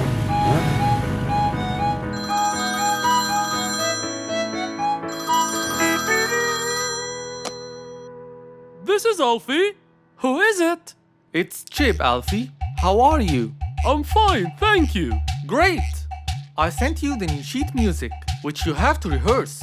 Of course. I will as soon as it arrives. As soon as Alfie hung up the phone, he heard a knock on the door. Good morning, Mr. Alfie. I have a parcel for you from Mr. Chip. Oh, thanks, Sharpie. I better start. Alfie took the parcel and got out the sheets. And then he went off to practice. Alfie the sea elephant was relaxing on the seashore, for it was his favorite place to be. He loved playing his violin, but suddenly the strings became so thin. And as he gave it a hard play, the strings snapped, and Alfie's face turned pale gray. Huh? Oh no! Not my violin! It's my one and only hobby! What shall I do? Oh, I know! I must go to Mr. Fox! Alfie walked towards Mr. Fox's place, hoping that he could help and solve his case.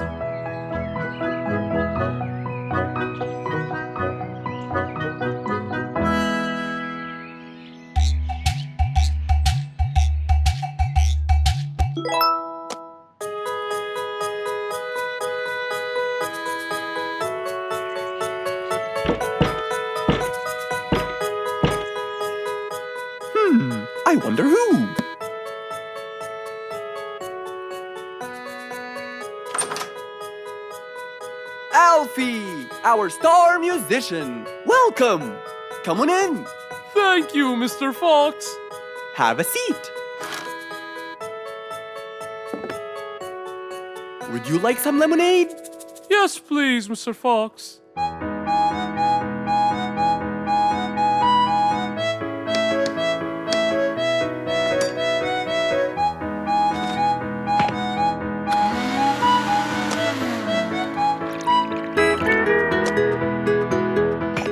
Mr. Fox came back with a glass of lemonade. He gave it to Alfie, then he noticed his violin. Oh, what happened to your violin?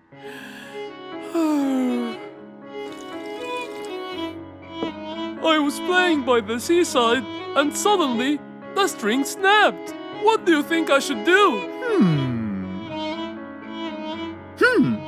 Well, we can simply buy some new strings and change them.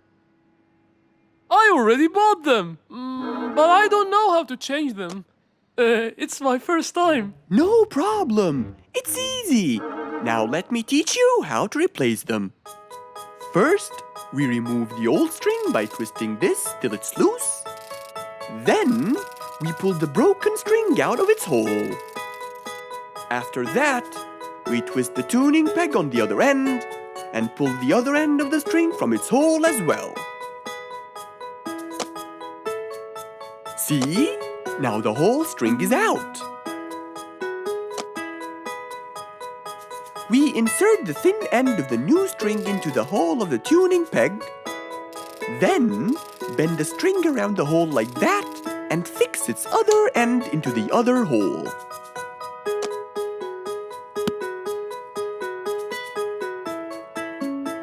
And there's the other string as well. Finally! Go ahead and play it. Okay.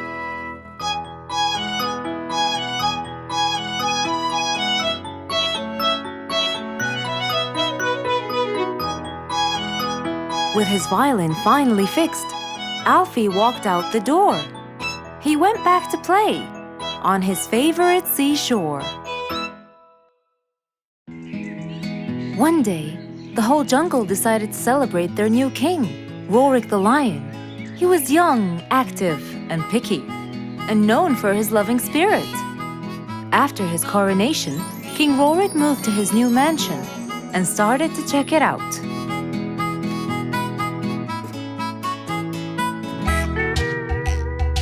Great. And that's my throne, right?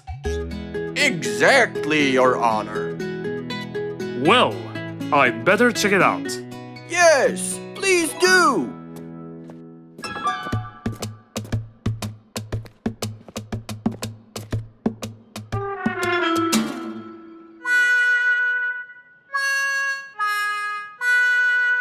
Ah, timber! That's too uncomfortable.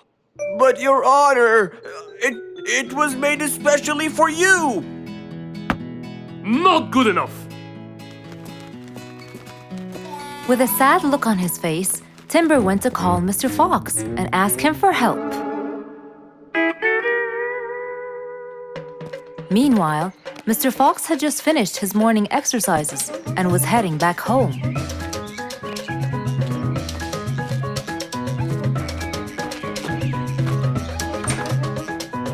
After a cold shower, he changed his clothes and had some tea.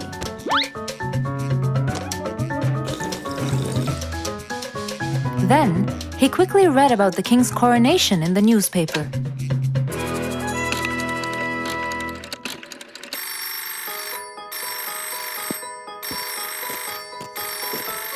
Hello? Hello, Mr. Fox. Can you please, Hello, Mr. Fox. This is Rorik. Oh, hello, Your Highness. How may I help you? I need you to come immediately. There's a huge problem, and I'm pretty sure that you're the only one who can help. I'll be right there. So, Mr. Fox quickly took his keys, hopped into his car, and drove towards the king's manor.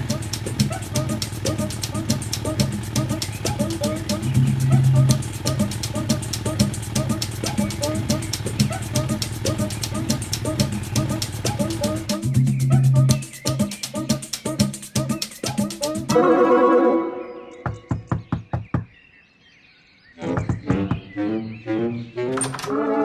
Mr. Fox.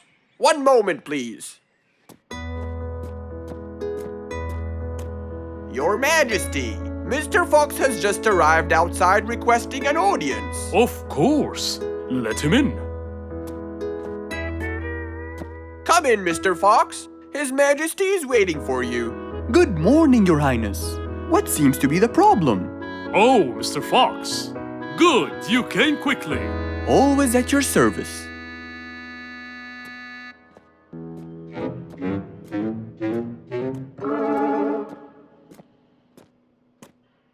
Well, I was at my coronation, and I thought I would check out my throne. But unfortunately, I felt too uncomfortable. Can you believe that I'm gonna rule the jungle on an uncomfortable throne? But I hear it was carved out with the best kind of stone. But it still hurts my back. Oh my!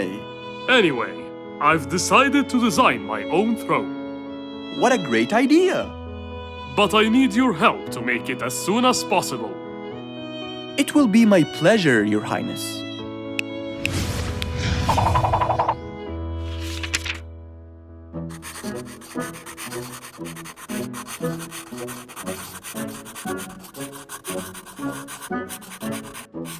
Mr. Fox designed a new throne for the king, but the king didn't seem to like it.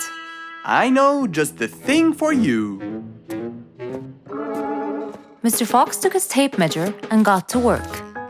He took measurements and made estimations.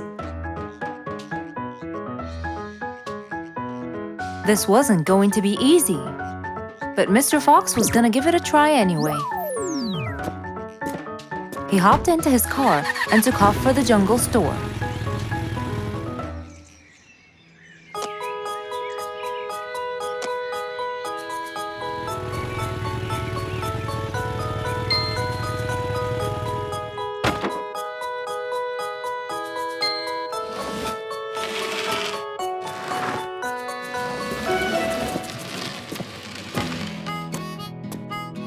All done. Can you please try it now? Wow! That's exactly what I wanted. Glad you liked it, Your Highness.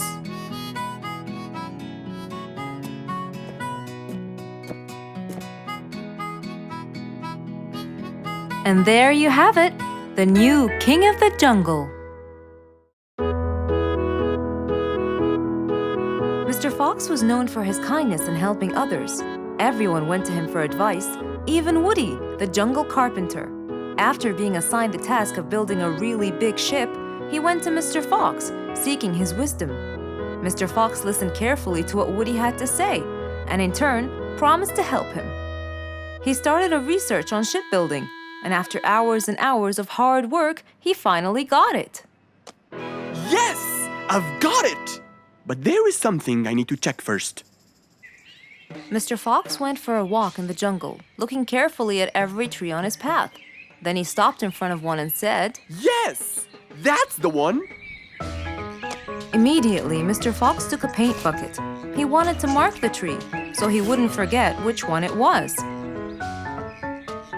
After that, he got into his car and drove off.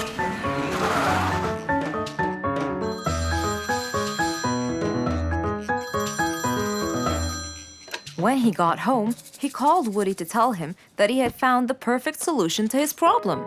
It only took a few minutes before... Oh, Woody, right on time. Come on, Mr. Fox, tell me. Okie dokie, come in. I finally figured it out. I never doubted you, Mr. Fox. I was sure you'd be the one to help me find an answer to my problem. Oh, don't mention it. Here you go. These are blueprints. They're guidelines that will help you learn how to build the ship easily. Woody started reading the blueprints thoroughly. He knew most of what was written in it, so he looked up and said, It's a lot easier than I thought. Thank you so much, Mr. Fox. Oh, but Mr. Fox, what about the materials that I'll need to build it? Here's a list of all the materials you'll need. And what about the kind of wood I should use, Mr. Fox? I did extensive reading and I found out that our ancestors were famous for using teak in the process of building ships, as it's really stiff, strong, and it can also be shaped to have wide planks, which would help the ship to withstand the waves of the sea. But I know you don't know what teak is. Not everyone does. But come along. I think it would be better to show you the tree I found earlier in the jungle. Our jungle? Of course! Everything you dream of can be found in our beautiful jungle. Mr. Fox got into his car with Woody by his side and drove off. They headed towards the tree that Mr. Fox had marked earlier. Here's the tree. Huh? I have loads of that wood in my store, but I never knew that I could use it to build ships. I didn't know about teak either. But with a little bit of research, everything is open to you, my friend.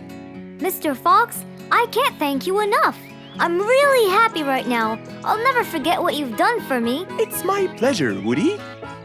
Now that I know what I should do, I'll go back and start building that ship for Nate as fast as I could. Thank you again, Mr. Fox. So, after helping his friend, Mr. Fox got into his car and drove away happily. You know, it's true what they say. A friend in need is a friend indeed.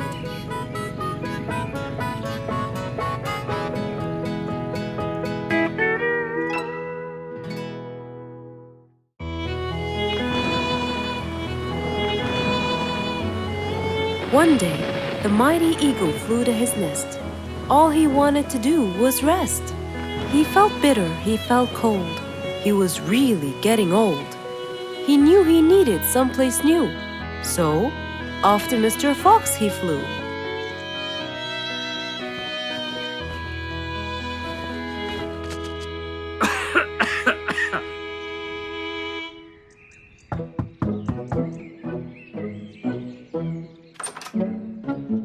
Oh, hello, Mr. Eagle. You look so tired. Please, come in. Thank you, Mr. Fox.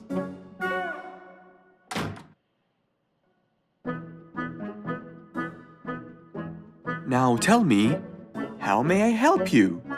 Mr. Fox, I spent years in prosperity and glory, but I'm old now and tired. I can't live out there alone in that cold weather. Where do you live, Mr. Eagle? By the mountain top. I see. The wind is strong there. I bet you catch a flu every now and then. Well, I didn't used to, but that's all in the past. Now I'm old and weary. I'm not what I used to be. Plus I get so lonely up there. There is no one around to talk to, and no one to help me get better if I get sick. Why don't you come and live with us in the jungle? I looked around, but I couldn't find the right place for my huge nest. I'm too old to build a new one, and I can't really stay in someone's home. Mr. Fox kept thinking for a while. What could he do to help his dear old friend?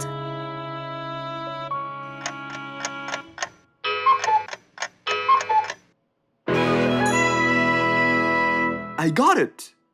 I think I can help you build a new house. Have no worries.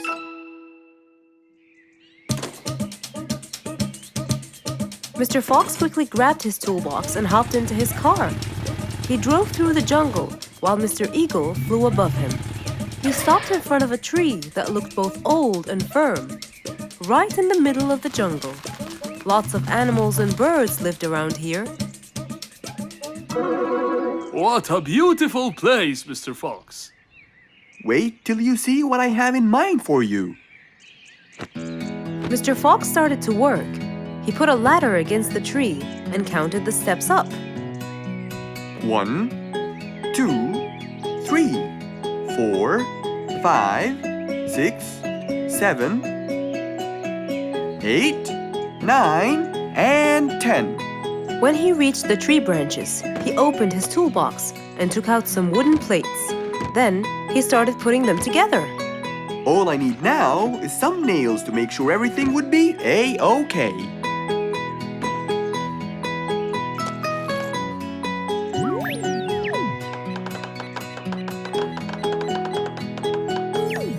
We're almost done, Mr. Eagle. Can't wait to see what it will look like, Mr. Fox. Oh my! What a wonderful treehouse! And it's all yours, Mr. Eagle. My own home. I can't believe it. Thank you so much, Mr. Fox. You're most welcome. As Mr. Eagle got inside his new house and closed the door, he felt a happiness like never before. He knew Mr. Fox's idea was truly the best, for there was comfort, there was warmth. He felt really blessed.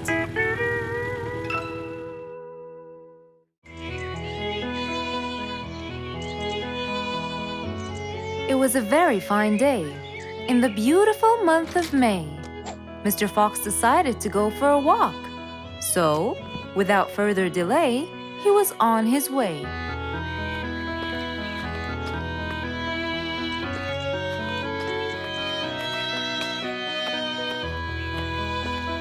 While Mr. Fox was walking, enjoying the sun and the trees, he heard a quarrel at a distance and someone saying, Stop! Please!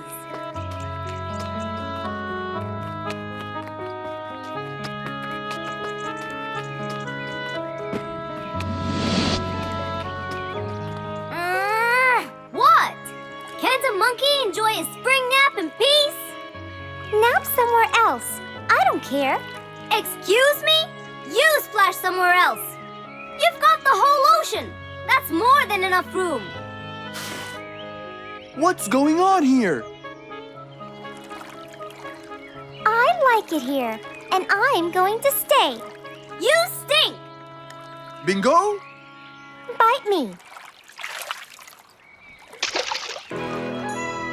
Bubbles? I gobble you up, but I prefer a healthy diet.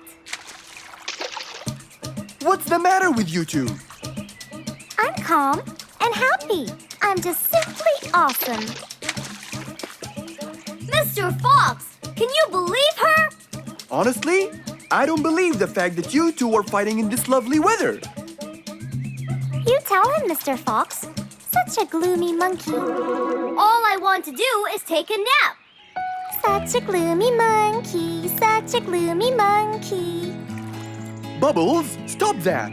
What's your problem, Bingo? What can I say, Mr. Fox?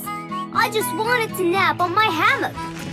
But Bubbles kept splashing water all over me. And it's so irritating. As if it wasn't on purpose, Mr. Fox. I just wanted to enjoy spring my way.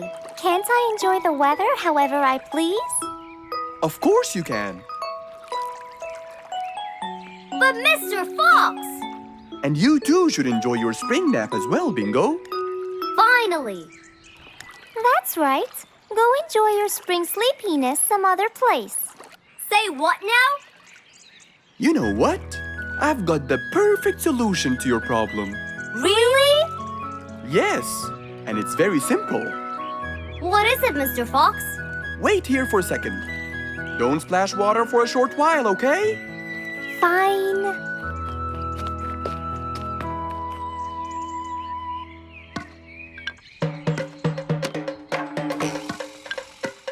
The hammock was very close to the lake. That's why Bingo got water all over him every time Bubbles splashed. But Mr. Fox wasn't gonna let them fight. He had the perfect solution for both their plights. What are you doing, Mr. Fox? Wait and see for yourself.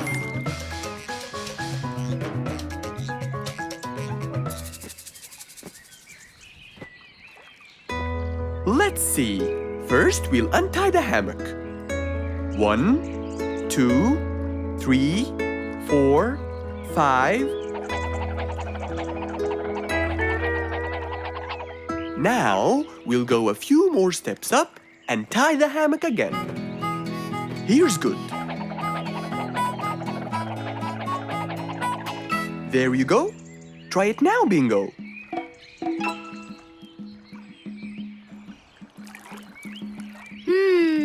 Very comfortable, Mr. Fox. I love it. And the air up here makes me sleepier. Bubbles, give me your biggest splash. Whoa! Ha ha ha ha ha. Whoops. Sorry, Mr. Fox. Don't worry about it. I feel fresh. Mr. Fox's work was done. First there was trouble, now there was none. For there was indeed no better deed than rushing to help a friend in need. Who can you always count on? They're always there when you're feeling down, ready to draw a smile and remove that frown. They make a bad day so much better, especially if you share toys and play games together.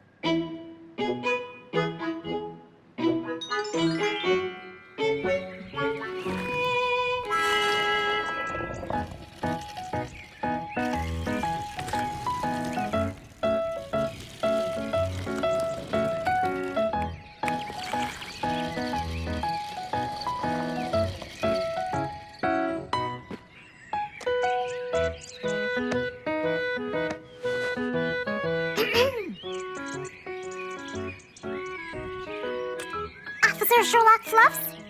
I'm with you, Officer Poppy Holmes. I think we're moving in the wrong direction. You might be right, Officer Poppy Holmes.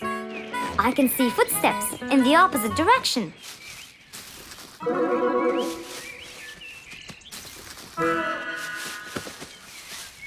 Officer Sherlock Fluffs. I think someone is after me. Run, officer, run!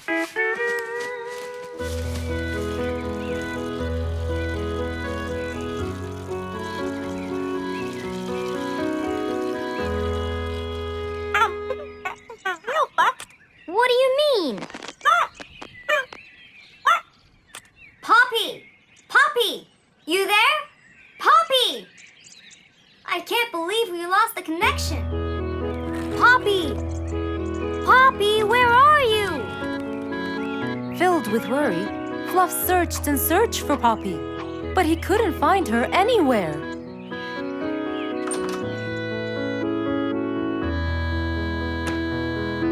Hey there, Fluffy. What? How come you're here? I thought you'd eventually come home. What happened to your walkie-talkie?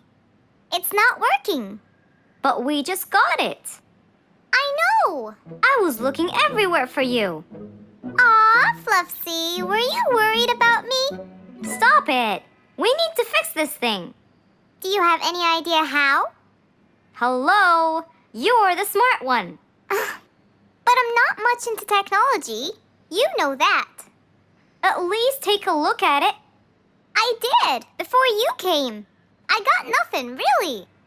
Should we go over to Mr. Fox? I think we should. Let me change first.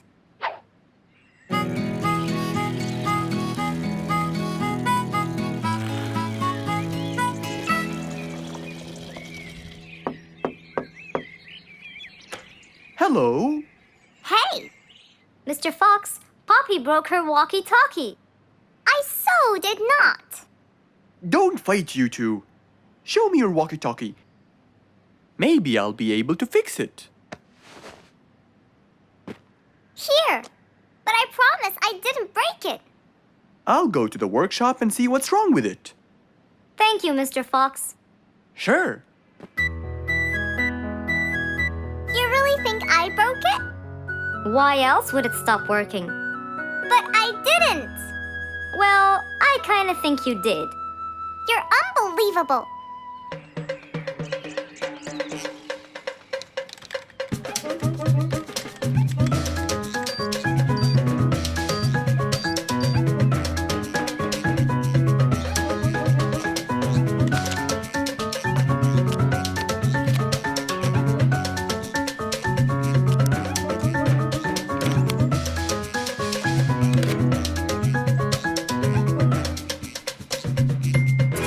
It's working just fine.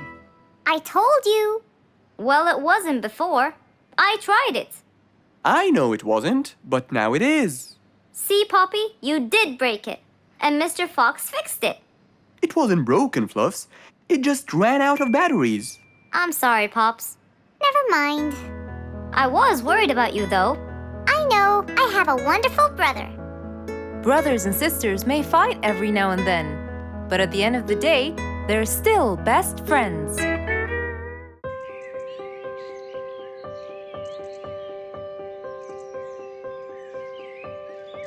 It was a beautiful spring morning. The sun was shining brightly. The sound of the birds woke Mr. Fox up.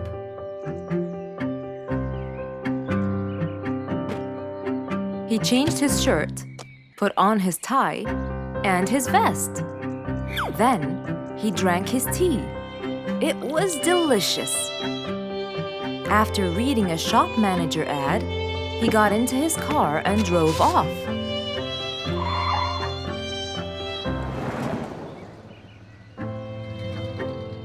Meanwhile, little Bingo Monkey was riding his bike through the jungle. He was having loads of fun, but suddenly the bike slipped and little Bingo fell off. Are you okay, Bingo? Hang on, I'm coming. Yes, Mr. Fox, but my bike isn't. Oh, it looks like there's a problem with the tire. Don't worry, Bingo. I'm going to help you. Bingo, can you help me count how many nails I need? Of course. Here's 1, 2, 3, 4, 5, 6, 7, 8, 9. I think they're 9, Mr. Fox. Okay, Bingo, let me count how many I have in my toolbox. 1, 2, 3, 4, 5, 6, 7, 8, 9. I'll get one more just in case he miscounted. So 9 plus 1. We need 10 nails. That's easy.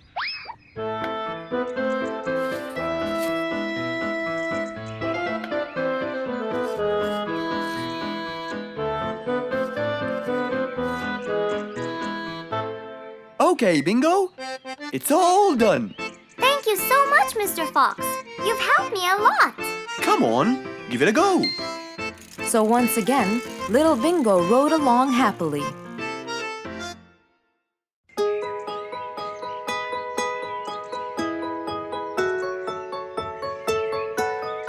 Beatrice was a little energetic bee. She wakes up early, eats her breakfast, and checks on her honey. Then she goes out to collect some nectar. That smells great. I'll take some from here. Wow, that looks fresh. Here's my favorite type. And so, she went collecting all the nectar she needed, and when she was all done, she went back home. But as Beatrice came closer and closer, she could see that someone had been to the hive. Oh no! My honey! It's all gone! Who could have done this? Beatrice looked right and left, but no one was there. Sadly weeping with grief, she went to the place where she might find relief. Oh, Beatrice. How have you been? Mr. Fox! Beatrice, what happened? Someone stole my honey and destroyed my hive! Who would do such a horrible thing? I have no idea! I was out collecting nectar, and when I came back, I found... Calm down now, calm down. I don't know what I should do! Mr. Fox felt sorry for Beatrice. He kept thinking of a way to prevent this from happening again. Aha! I got it! You know who did this? No, but I can prevent this from happening again. Really?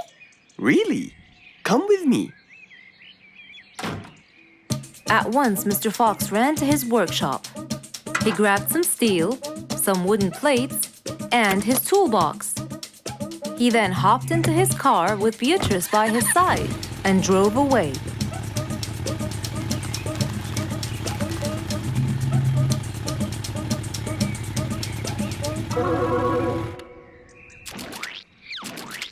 Oh, See?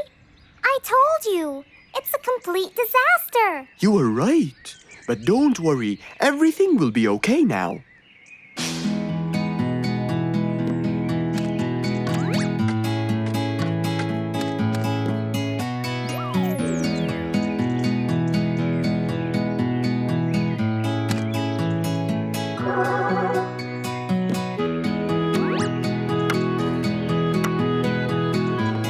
Mr. Fox started to work. He got the wooden plates and built a box out of them, which he put on the tree branch. Then, he surrounded the box with steel. He made sure the nails went in properly and made a door for little Beatrice. Now, all done. Wow, it's amazing. Thank you, Mr. Fox. There, take this too. And what's this? This is the key to your hive, so no one would enter without your permission. Really? Oh, I can't thank you enough. Don't worry about it, Beatrice.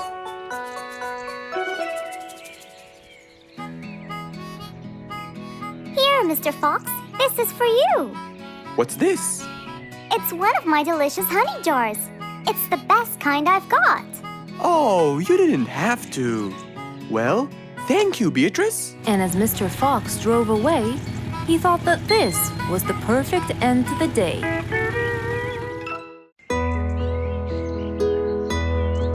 It was a bright, early spring morning. Still feeling a little sleepy, Mr. Fox opened his eyes and got out of bed.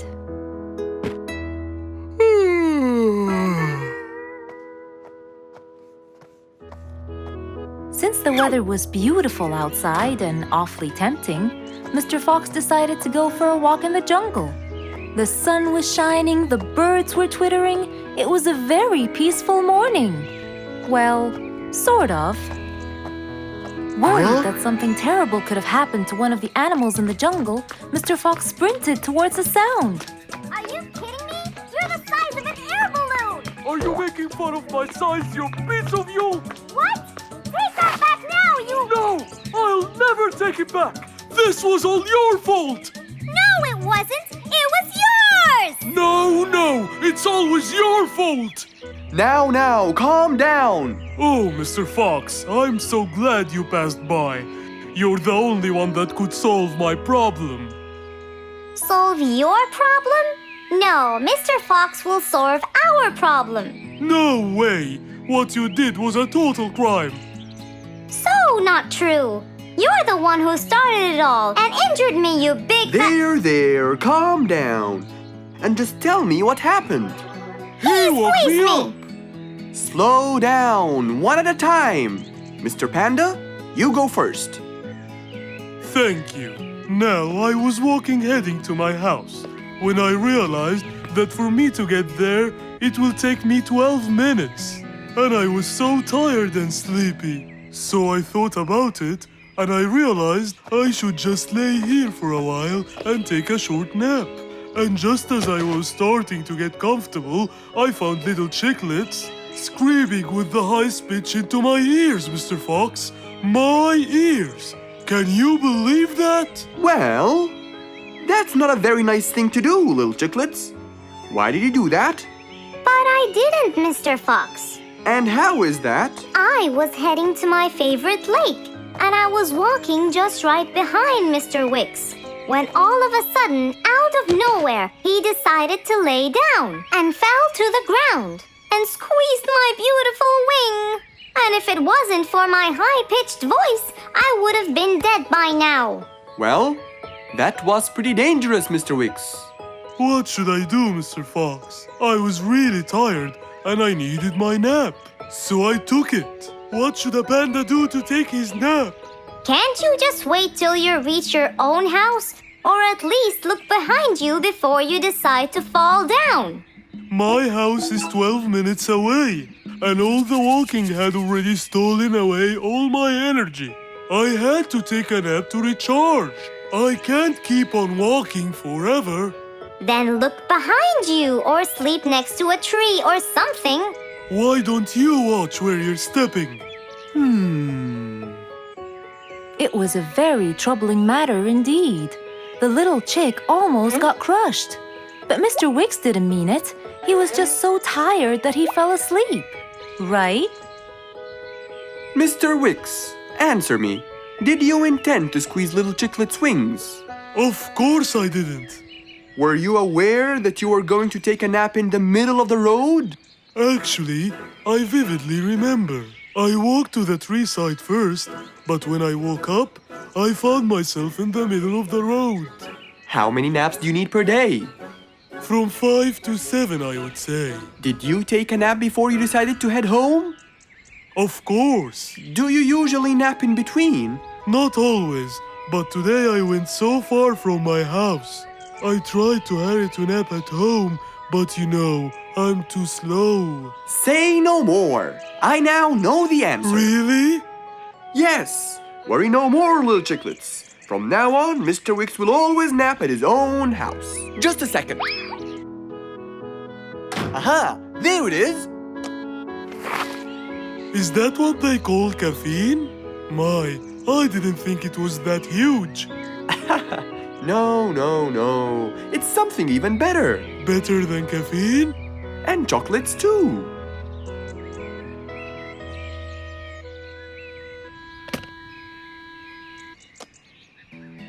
Wow! Rollerblades! So you'll be able to move fast and reach your house as fast as you can. Oh, can I try it now? Sure you can. Wow! Whee! Yahoo! Thank you, Mr. Fox. Anytime you need me, I'll be there.